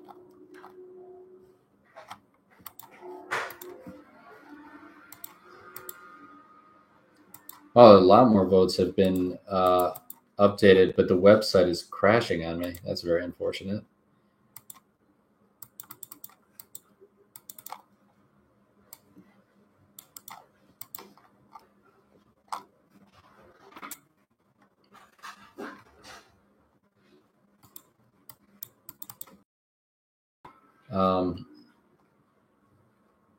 Either way, we'll try to find another website for Trinidad, or let's see, actually, Trinidad live election map.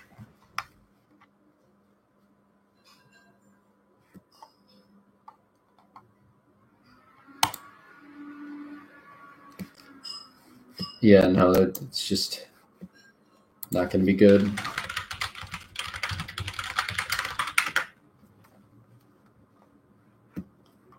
Yeah, 29 vote difference. I did look at that earlier. That's really a key thing. It was kind of an interesting way. I'm going to move this over here. Yep, okay. Terra Nova here.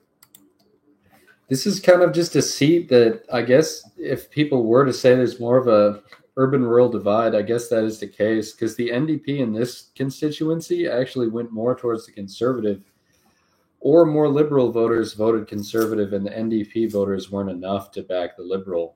I mean, that could be either thing happening there. But this is more of a, I guess, more rural, particularly white constituency, and that in Newfoundland, and that is going more Conservative. But at the same time, the election you need to win in Canada, if you're going to be competing, this goes for the NDP, this goes for the Conservatives, and this goes for the Liberals. You got to win in the Toronto Metro where the people are. And if you don't win in this metro, you are dead in the water. And the NDP can do well in British Columbia. They can do well in like Edmonton, maybe, and around this area, but they cannot win in the Toronto Metro. And they've faced that problem in every election in the past couple years. And the NDP got completely routed out of Ontario this election. And the Conservatives, it looks like, aren't performing that well in this election as well. They might be making seats closer, but they're not winning.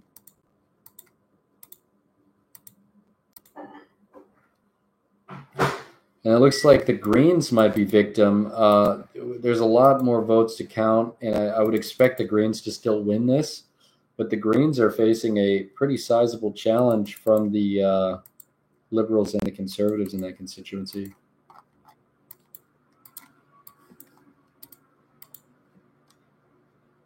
So this previously NDP seat in Windsor is kind of this dynamic. It might actually go to the Conservatives just because it's one of the only regions the NDP still contest. And the Conservatives are doing particularly well. And the Liberals, NDP voters might have switched to the Liberals thinking the Liberals would be the better anti-conservative candidate when or they just preferred the Liberal candidate. And it's a really bad sign for the NDP when they're losing these seats that should be easy victories. I mean, I can pull up their 2021 map. Let's see how Windsor, Canada is. It's right on the border of Detroit. It's pretty urban area, and you get 44% of the vote in 2021, and you can't get 35% in 2025. It's a bad seat for them. This one should be interesting to see how it goes. 153 to 124.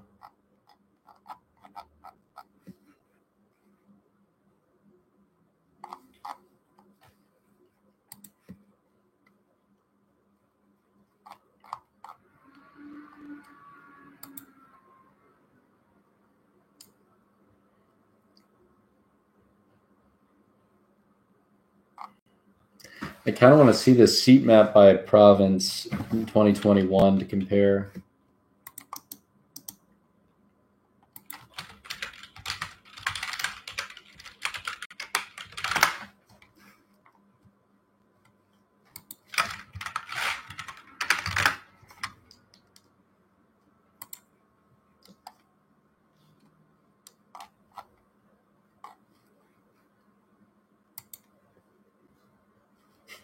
The city of Toronto, every single seat went to the Liberals. And then in the Metro, almost all of them went. I expect this map to be very similar, only a little bit greater in the Ontario regions.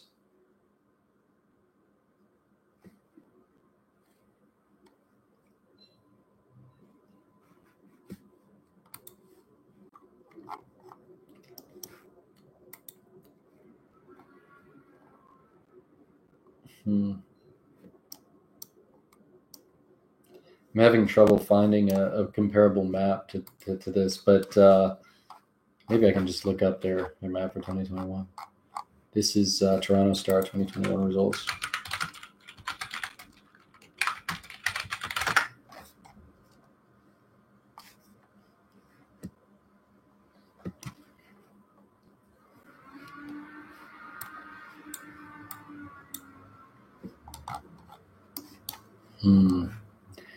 I don't know if they kept up the result map. Oh well, we'll just have to use it here. They'll definitely form the government, but the key is they're going to need to win a majority, and they need these 20 other seats. There could be a problem in them getting a majority actually, but I would assume with their popular vote win, I don't expect them to lose. Yeah, they're starting to win over Vancouver. Wow, the NDP losing, and that's constituency is really hard for them. I wonder where Jagmeet is. Oh yeah, right here. In his own constituency. That could be a problem.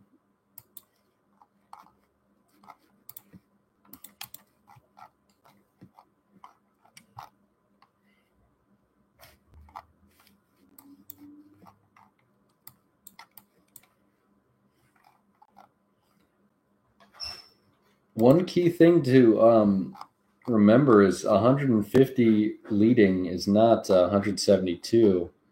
So we do have to wait for confirmation. Oh, this one's given up on me too. That's not good. Let's see if I can go back to the CBC website.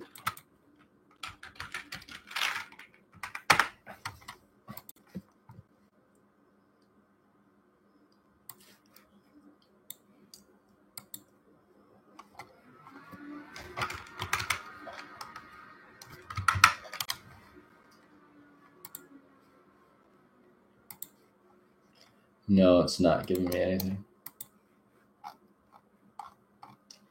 Guess the Guardian still works. Let's see here. So yeah, 151 to 131. They're getting very close to the 172 they need. But either way, the Conservatives absolutely do not have enough support to form a government, and they absolutely will not be able to coalition with anyone to get it. It's definitely over. But it'll be interesting to see what the Liberals are able to get.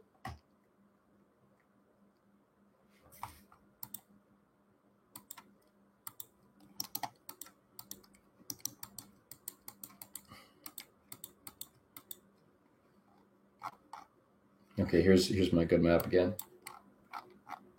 The graphics aren't loaded in yet. Okay, yeah, 156 to 131 is just leading. There's a few more seats where I expect the Liberals to come out on top, and I think they will get that majority.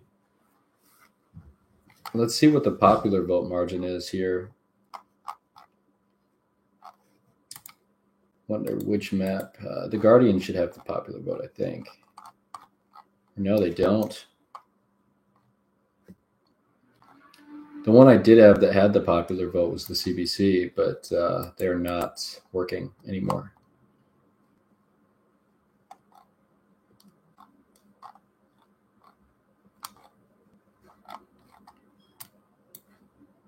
Does anyone have any specific questions they'd like to ask about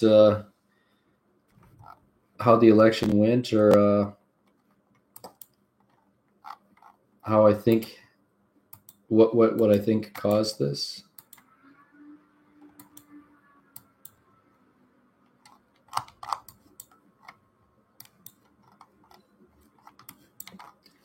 Let's look at the 2021 top line result.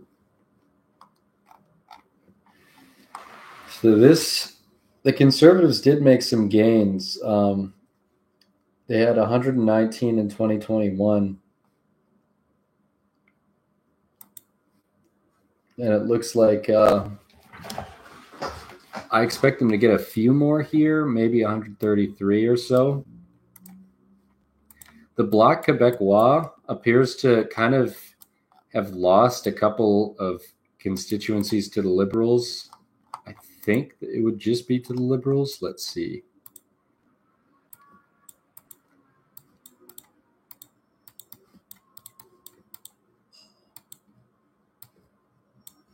That's a lip hold.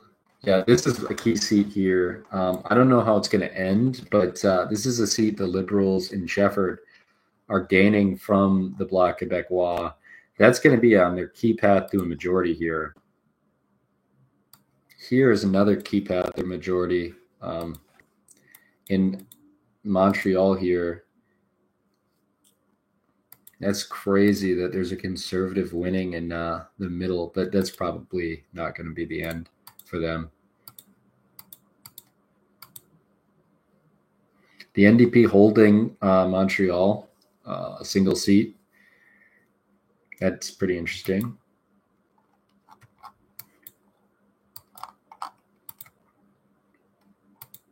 Ottawa's going to completely remain for the Liberals, gaining this Conservative seat. Kingston is a Liberal hold. That's a gain for the Liberals. They're gaining a lot of these periphery seats. This is an interesting one. Okay.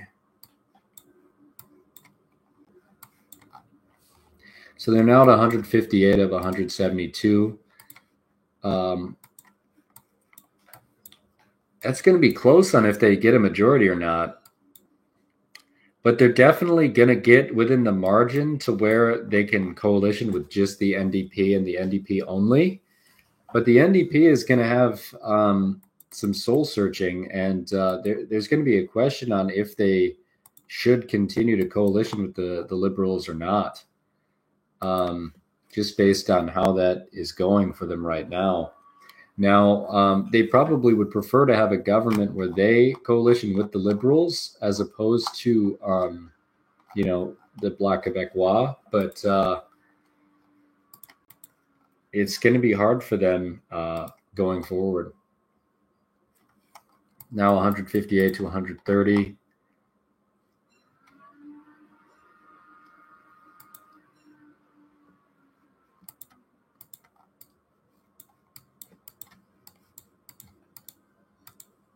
I really hate this Guardian map, to be honest. I definitely prefer this one. even though updating it can be really problematic. I'm going to try one more time to get the CBC result map up.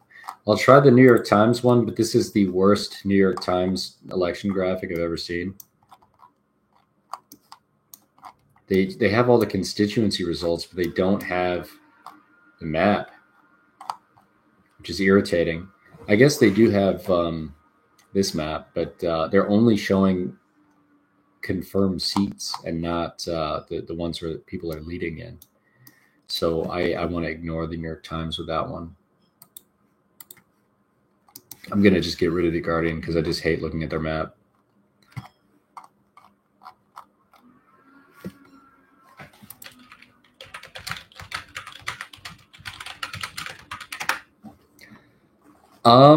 I did expect the NDP to do this bad. When I saw the polls, I mean, I knew the NDP was going to get routed. I did have the polls up here, but I'll have to pull it up again.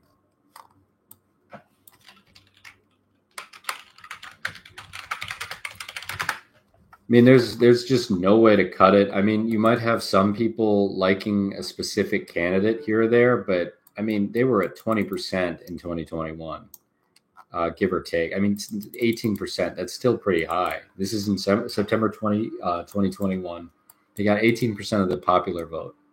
It's a pretty big three-party system there. And then now, I mean, they're polling within 6 and 10%. That's terrible for them. That's really bad. And they're really going to have to replace their leader after this. I mean, there's just no other way to cut it. The NDP destruction is going to be the story of this election. It isn't even going to be Carney's victory. It's going to be the fact that the NDP is vanquished.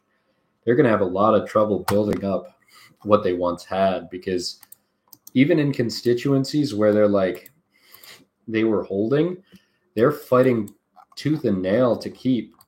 Like this one is a perfect example. I mean, in this Vancouver seat, I mean, the NDP does particularly well in British Columbia. They are almost being forced to vacate like their stronghold in like this seat, Vancouver East. Previously an incumbent NDP seat, and just getting blown out of the water by well, I guess it's only 4, but they're getting beat. And I expect that to be all around, even in the NDP stronghold of British Columbia.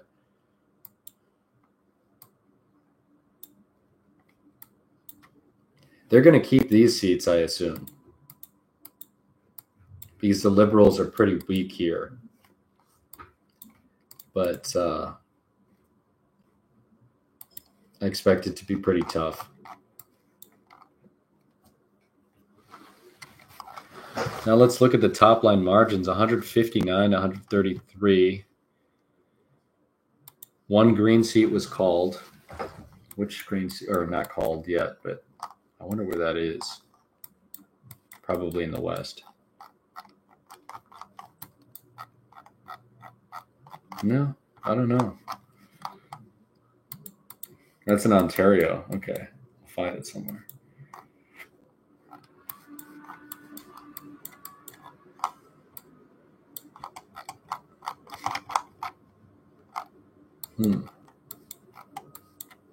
Oh, yeah. In Kitchener. I always forget about that one. So, yeah, this is an interesting race where the Liberals did compete against the Green candidate. The Liberals obviously are running someone here because they want every single seat they can get. But ultimately, it's being pretty hard on them because that could end up giving this Green seat to the Conservatives. If it was a closer election, that could be a very big price they just paid by, pushing this Green candidate out. But it does look like he'll still win. Are there any other specific constituencies you want me to show? Let me know. It looks like there's 4, 8, 12, 17, 20. 20 seats that still have to be shown here. Conservatives might get a good 10 of those.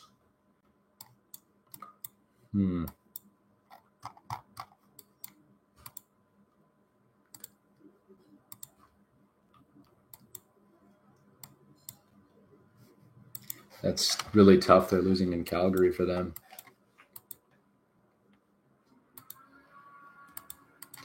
Yeah, as more of British Columbia comes in, it's all over.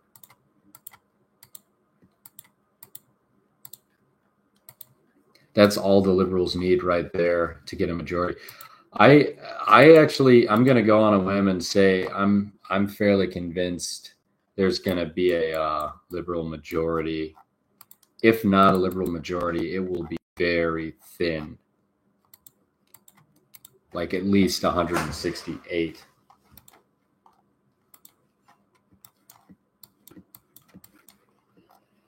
They also could swing by and win some of these Bloc Québécois seats.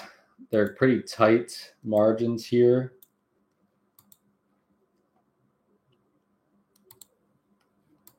But they could go either way.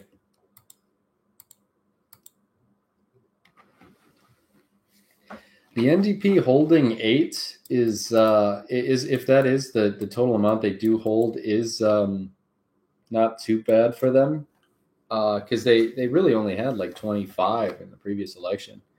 Let me double check. Yeah, 25 seats. So they get, they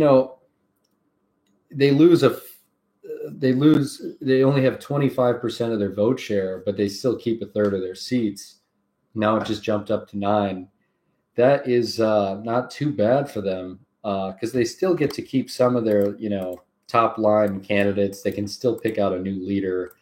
They can carve out a new path, but they have quite the task set up for them, because the NDP will never be able to compete nationally unless they compete in the Toronto Metro.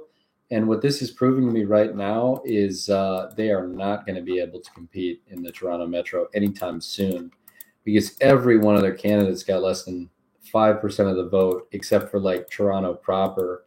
And even some of those candidates didn't do that good. I mean, wow, just a complete rout, except for, this specific seat. Like, they're running these candidates and they're just not getting anywhere, while the Liberals are in a grudge match with the Conservatives and winning that grudge match.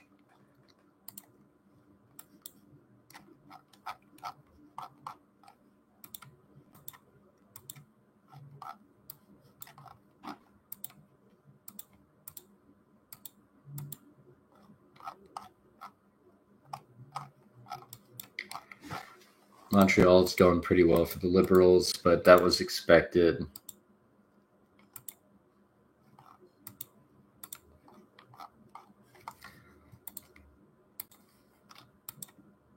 I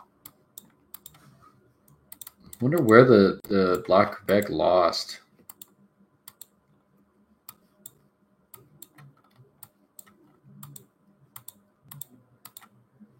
I'm trying to see that, because I'm not finding anywhere where they did. This is bad for the Conservatives. They're just getting pummeled in Carleton. I don't think that's going to actually happen.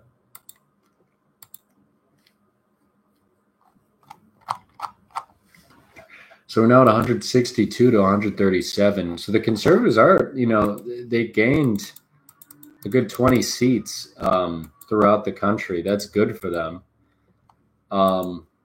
That's a result of them, getting much higher than 33%, all the way up to 40%. That is what they need to build off of in order to get where they want. But for right now, it's definitely not enough. I'm going to try one more time to see if the CBC works.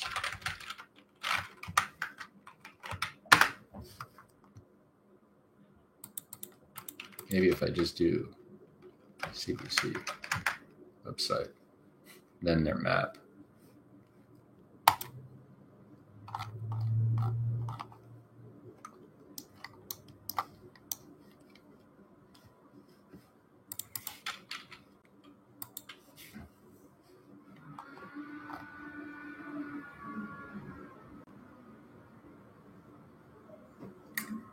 It's a dark day.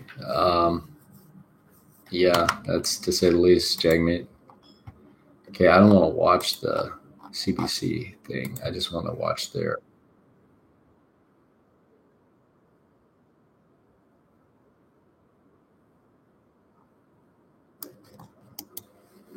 So there's that. I was not able to get back the CBC interactive map. Let's see if I can just look it up.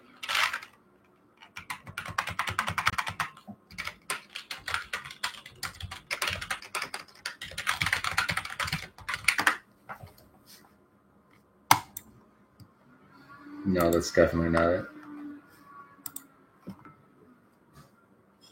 Here we are. This is 2015 now. Wow.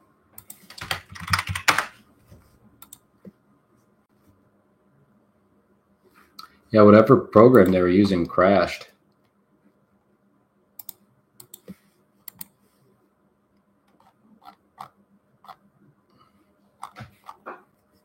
I don't think this map is particularly good at all. It is informative, but it's not showing anywhere where it's leading.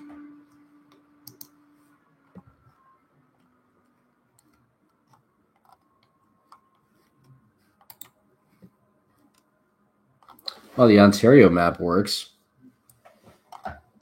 No, this is the old election. Oh my god. Oh.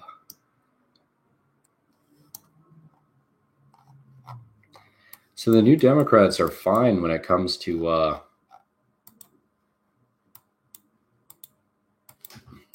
oh no, they're doing particularly bad in these regions. They need to be doing well in. Yeah. Even in the provincial, they don't do that well.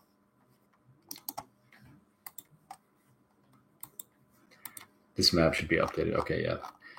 So now we have 160 to 138.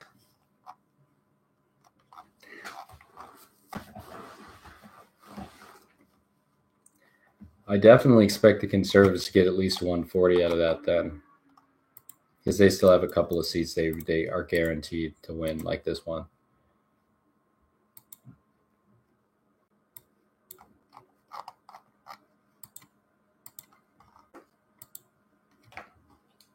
NDP pulling back out there. The Greens are probably going to win this one. And the NDP are going to compete pretty heavily for those.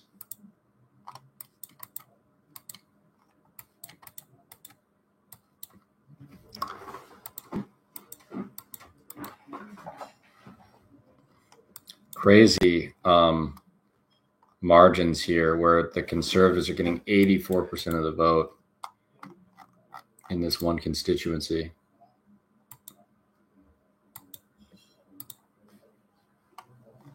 Liberals are competing there, but not winning there. Saskatoon. Yeah, nothing for the Liberals there. Because the Liberals can't even compete here because the NDP is like more of the local presence. So it would be much better if the NDP was stronger nationally to run candidates there, not the Liberals.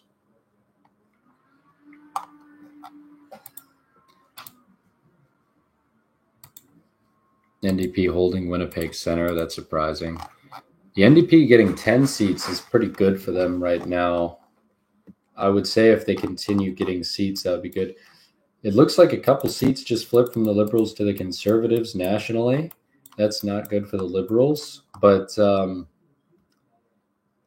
Conservatives are not in a position where they could get a majority here.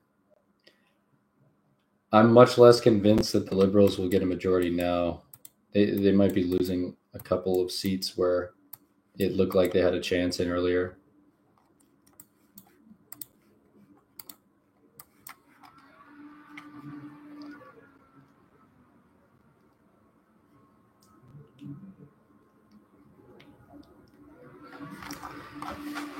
Guess the top line for the Conservatives would be about 150.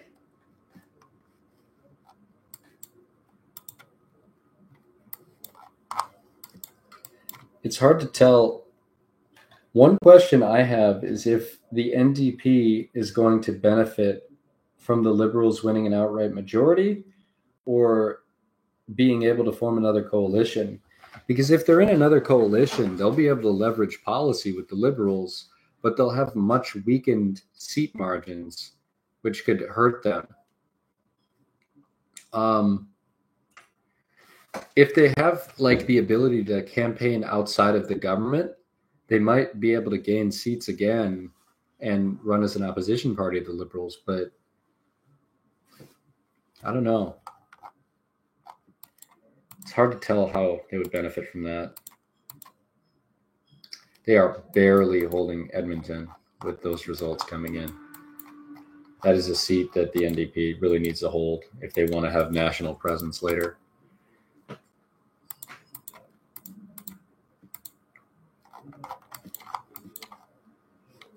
Another seat down for the Liberals. So the Liberals are losing seats they had leads in. Really not good for them. Wow, a four-way race in Ladysmith.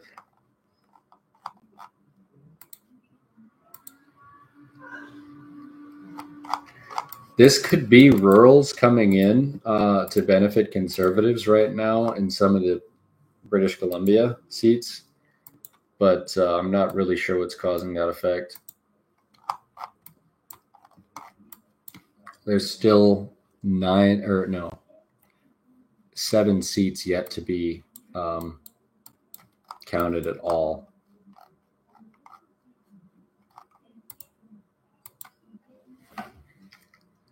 Wow, a big three-way race in Kitchener Center. Okay, another jump up to 2 more Liberal seats. 2 down for the Conservatives. It's going to be a race to the wire to see who gets a majority here.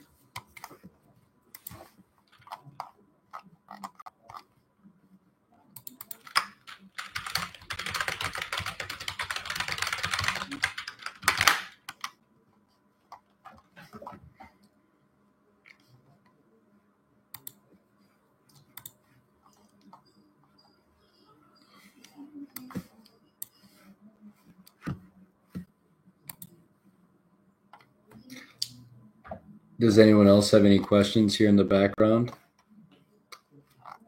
We still have plenty of results to analyze. We have to see if the Liberals end up with a majority or not.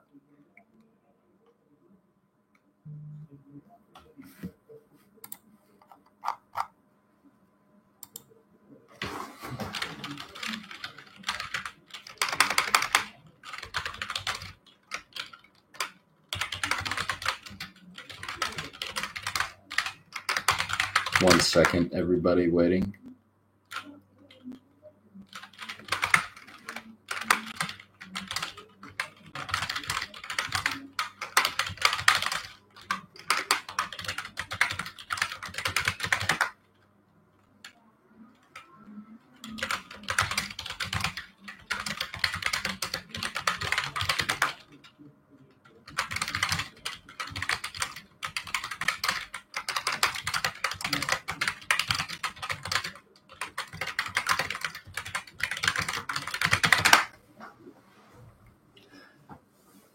The Liberals appear to be a couple seats away from an outright majority, and that is going to be a big hamper on what their ambitions were, because the NDP is going to be a thorn in their side in enabling them to kind of govern more from the center, which may have been Mark Carney's goal, than Trudeau.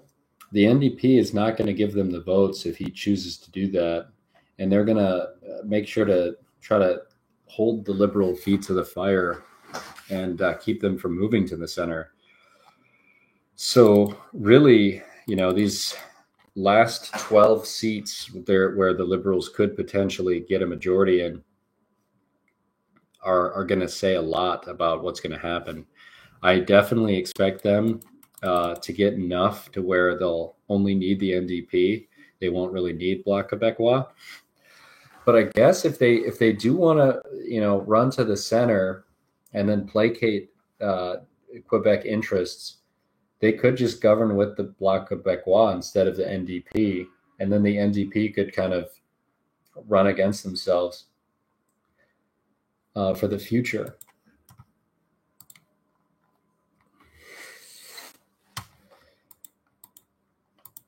Let's try and see where the Liberals could potentially make a difference here.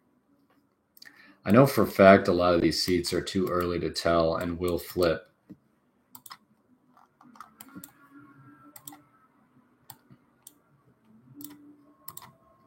These are all previous Lib seats that flipped Conservative, at least for right now.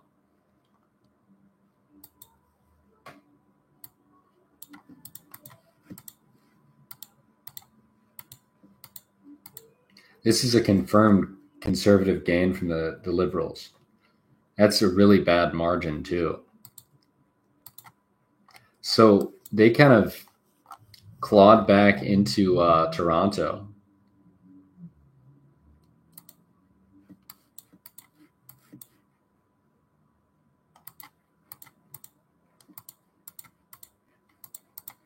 They just didn't win anything. They didn't win enough of Toronto to make a big difference. Okay, yeah, now a couple more seats are showing better results for the Conservatives. This is getting pretty bad for the Liberals. They're definitely still going to get where they need. There's a couple seats down here, or wait, maybe not. That's interesting. I still am fairly convinced the Liberals have enough seats to where they can form a government with the NDP. But there's a tiny chance they don't.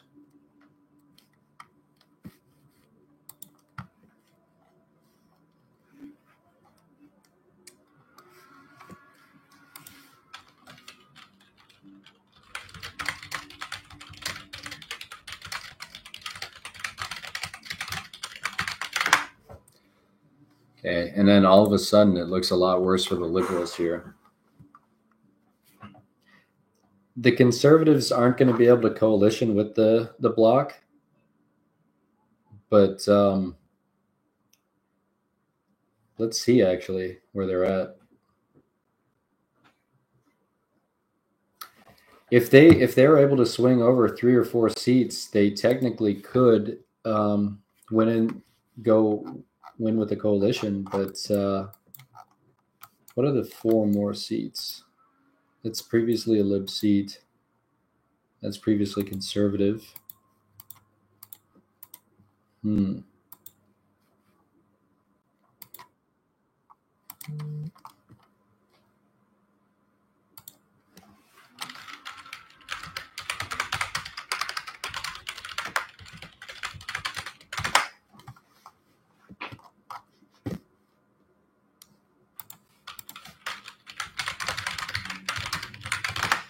Now, I do want to go back to Trinidad briefly to just look at what has happened here.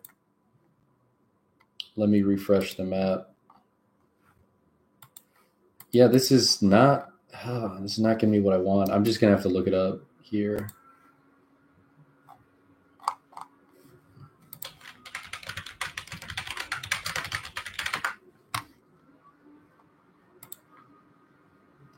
Okay, here we are.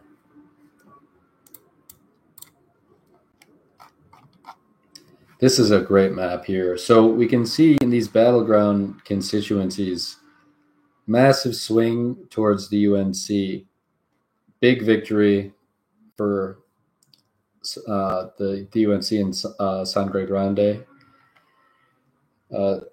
Tunapuna looks like another big victory for the UNC.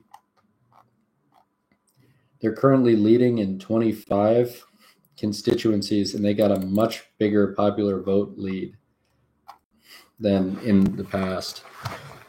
It's quite interesting because not many people predicted it to be this stark. A lot of people predicted a close election, but looks like they got routed in a lot of areas that were not UNC or were PNM strong positions in the past. One thing that is crazy is it looks like they might be gaining a seat in the north, but losing a bunch of other ones. So it is quite interesting what's happening here.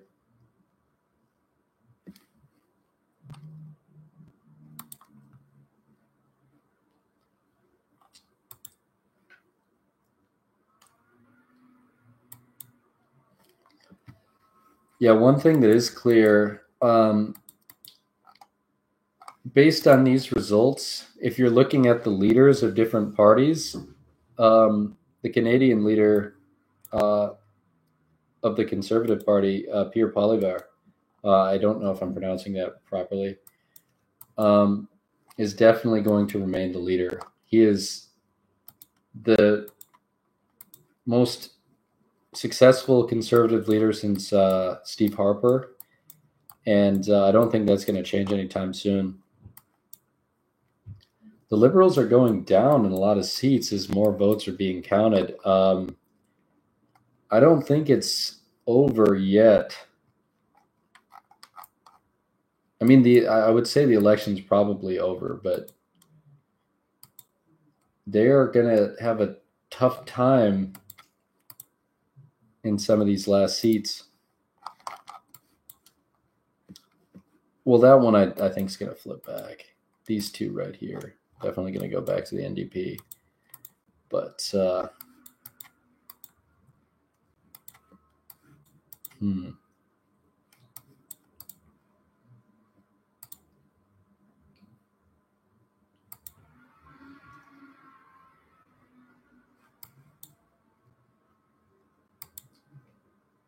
wow. Then Nikki Ashton does not look like she's in a good position.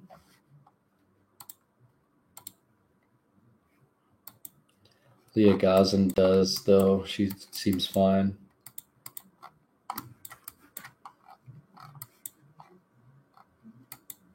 Conservatives now at 149.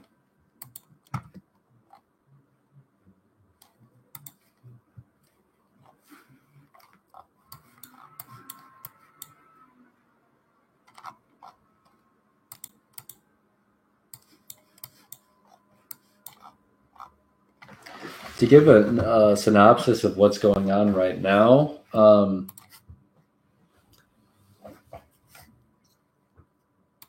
Liberals won the election and can form the majority government now, but they're definitely facing a lot more of an opposition from the Conservatives than we may have been thinking before.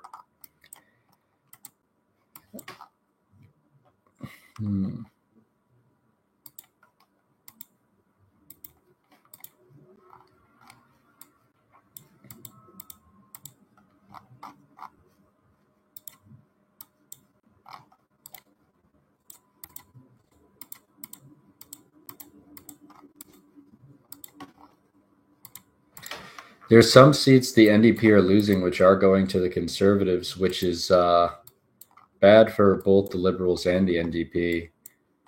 And it's a sign of the NDP collapse.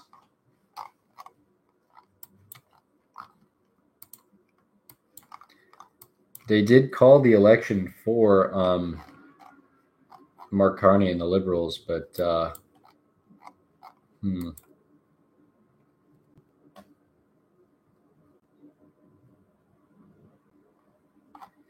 it's getting tight.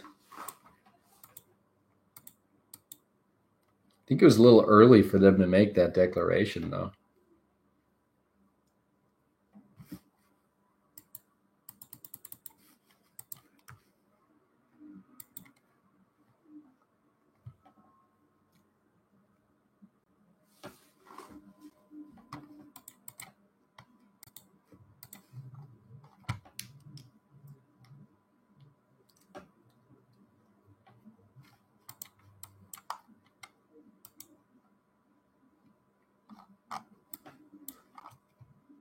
They're back to 157 and 10. So with that, if you calculate up the Liberal seats, it's 167.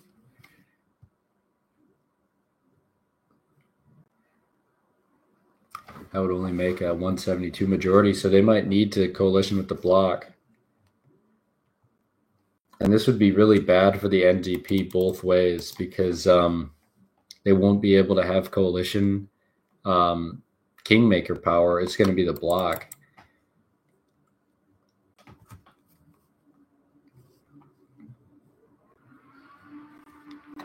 And this is the first time where the Conservatives are actually in a position where if the bloc were willing to work with them, they could be able to form some type of majority government.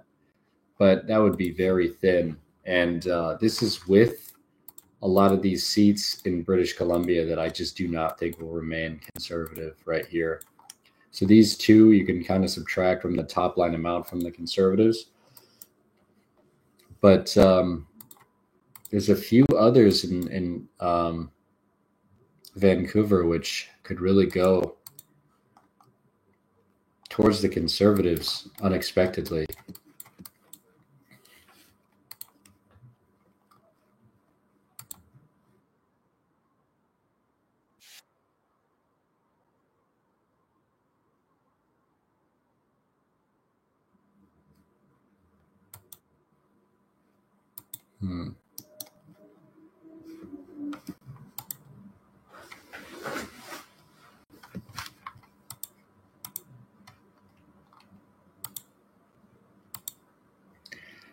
This is really interesting.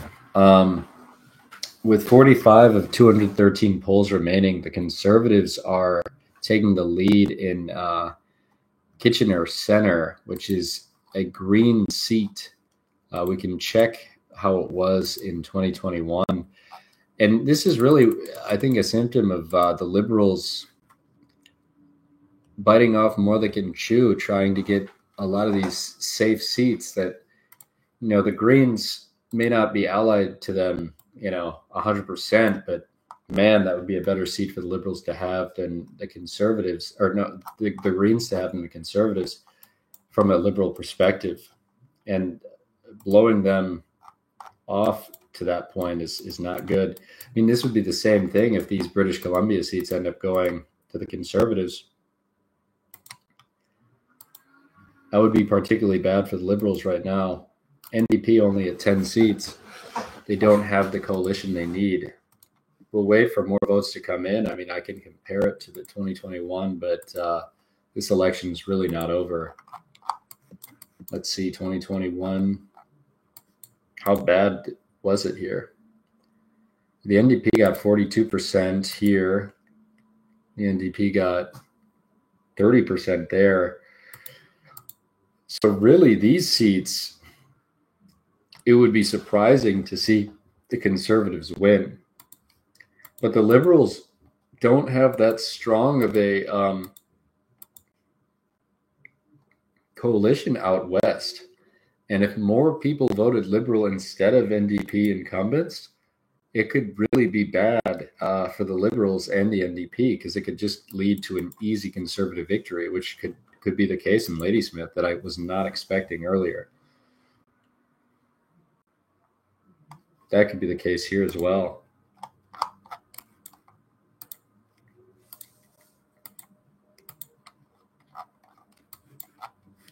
Two seats that still haven't been counted at all. Okay, yep, but one of them just came in. That is Liberal, but we have other seats where the Conservatives are taking big gains in.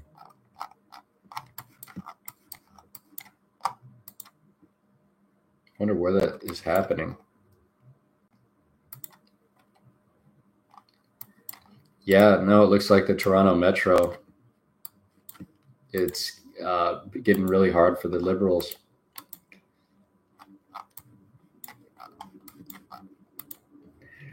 And yeah, another example, the Liberals biting off more than they can chew, running hard in these NDP constituencies and getting bit. But here, this is another close one. The NDP ran a candidate, and Liberals losing out to the Conservatives there. NDP lost this London constituency to the Conservatives. So the NDP are not exclusively losing constituencies to the Liberals, and in fact, they're losing constituencies in a way to Conservatives, which is particularly bad for them. The NDP is so weak right now, they're not going to carry the Liberals over the finish line, and the Conservatives could grow from here.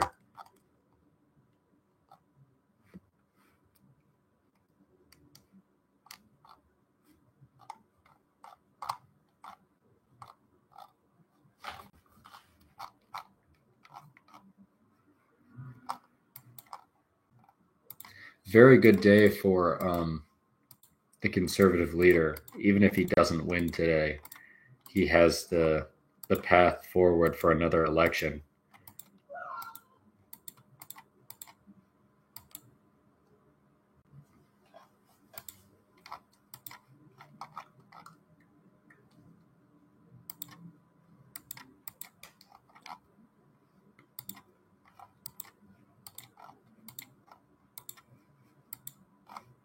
Where did the Bloc lose seats?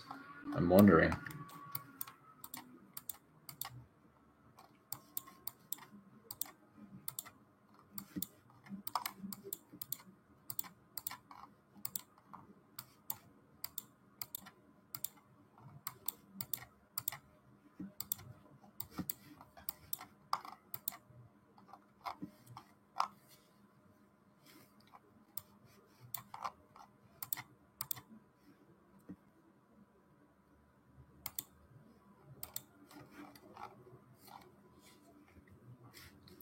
Okay, with that, I think I'm going to have to wrap it up for everybody who's still listening. But we'll continue to watch this election at hand. It's going to be a race for a Liberal majority.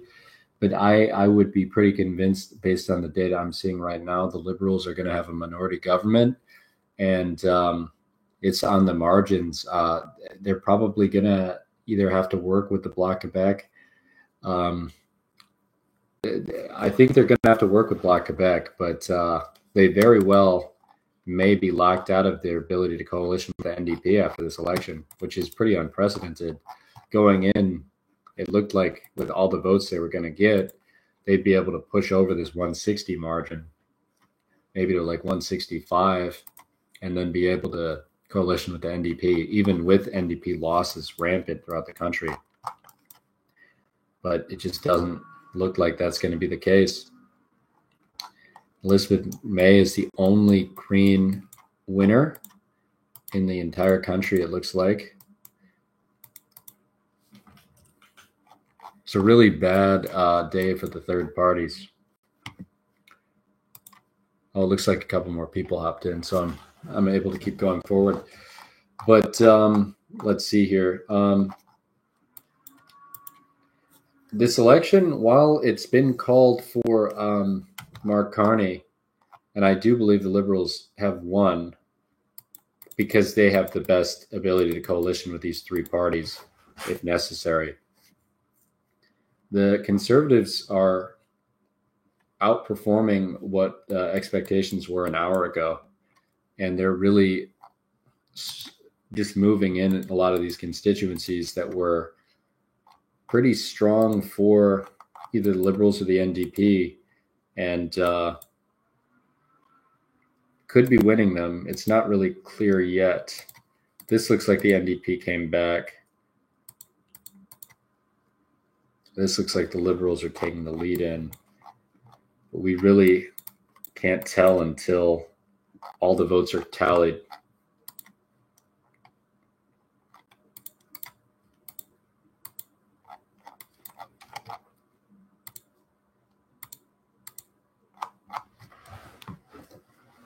Does anyone have any questions for me?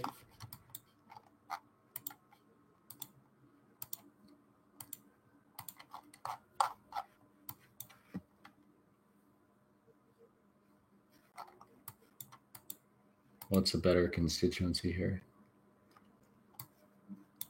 Yeah, that's another one the Conservatives just gained, likely.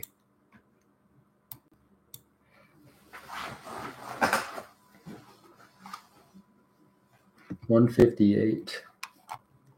Wonder where that last uncounted seat is.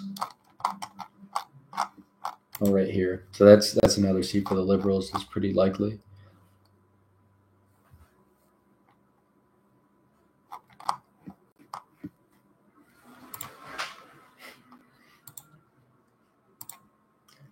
So that's about 159. So even with the Greens and the NDP, they probably won't have enough seats unless they can find the votes to get on top in a few of these close constituencies that haven't been called yet.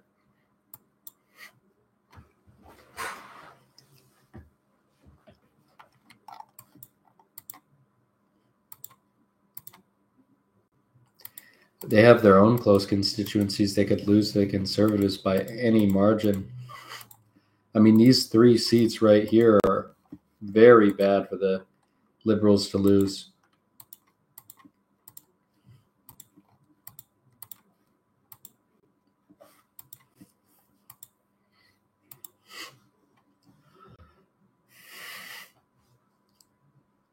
And that's not even with the NDP competing.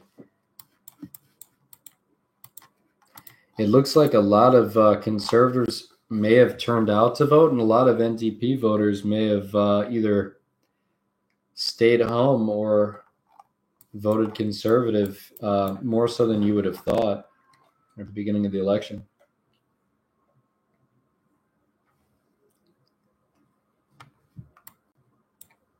So 168 would be the grand coalition of NDP and Green.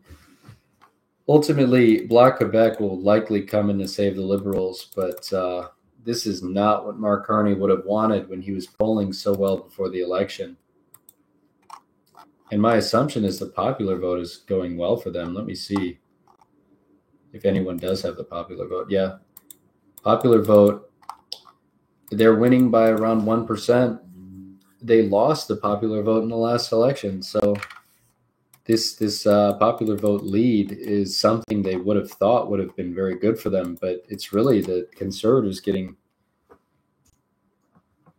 a higher popular vote as well, and in very important constituencies is what's hurting them.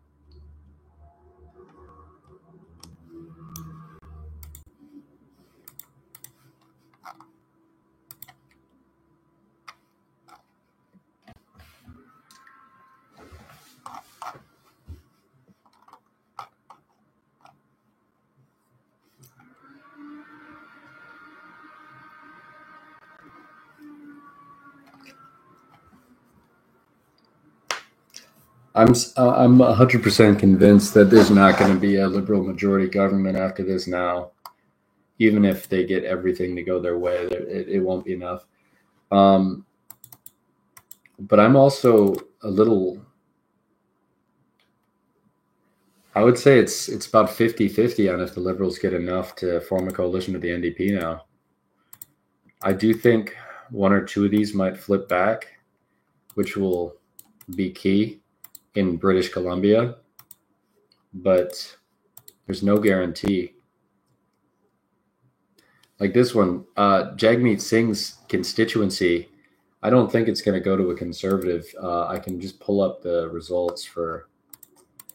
He definitely is gone now. But yeah, the NDP got 52% in the last election. There's no way the Conservatives win this in the end. So,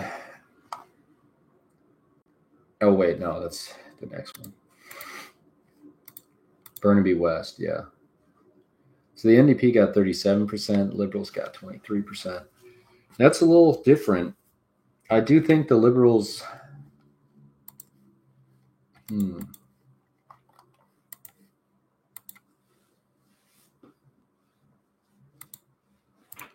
Oh, did they change that constituency?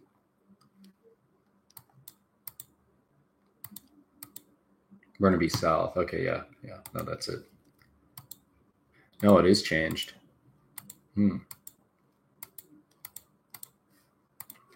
They must have redistricted a little bit. Must have had greater population or changed up Vancouver. That's quite interesting because this area is not like a conservative area by any means. But they definitely had like big gains in Vancouver and British Columbia in general. But I think it's a little early to call this one.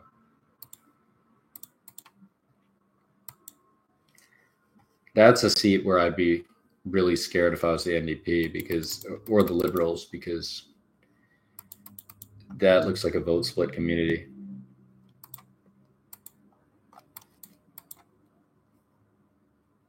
Elizabeth May is safe. The NDP isn't even safe here.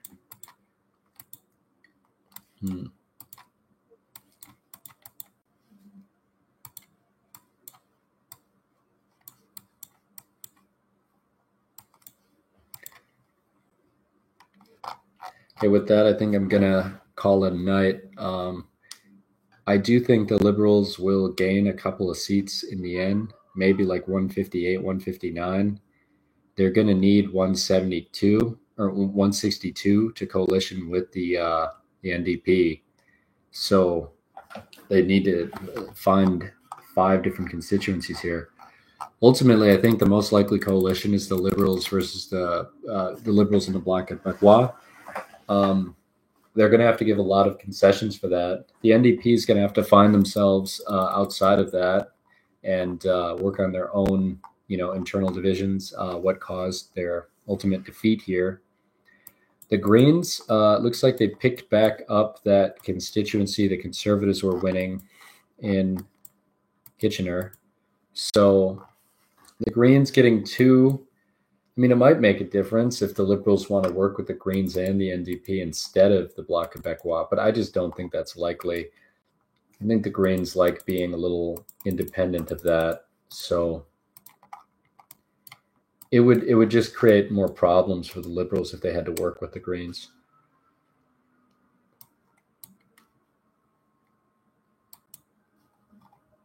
So for now, I'm going to call it a night, but thank you all for joining me tonight, and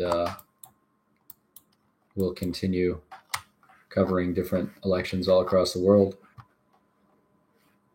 Ending the stream now.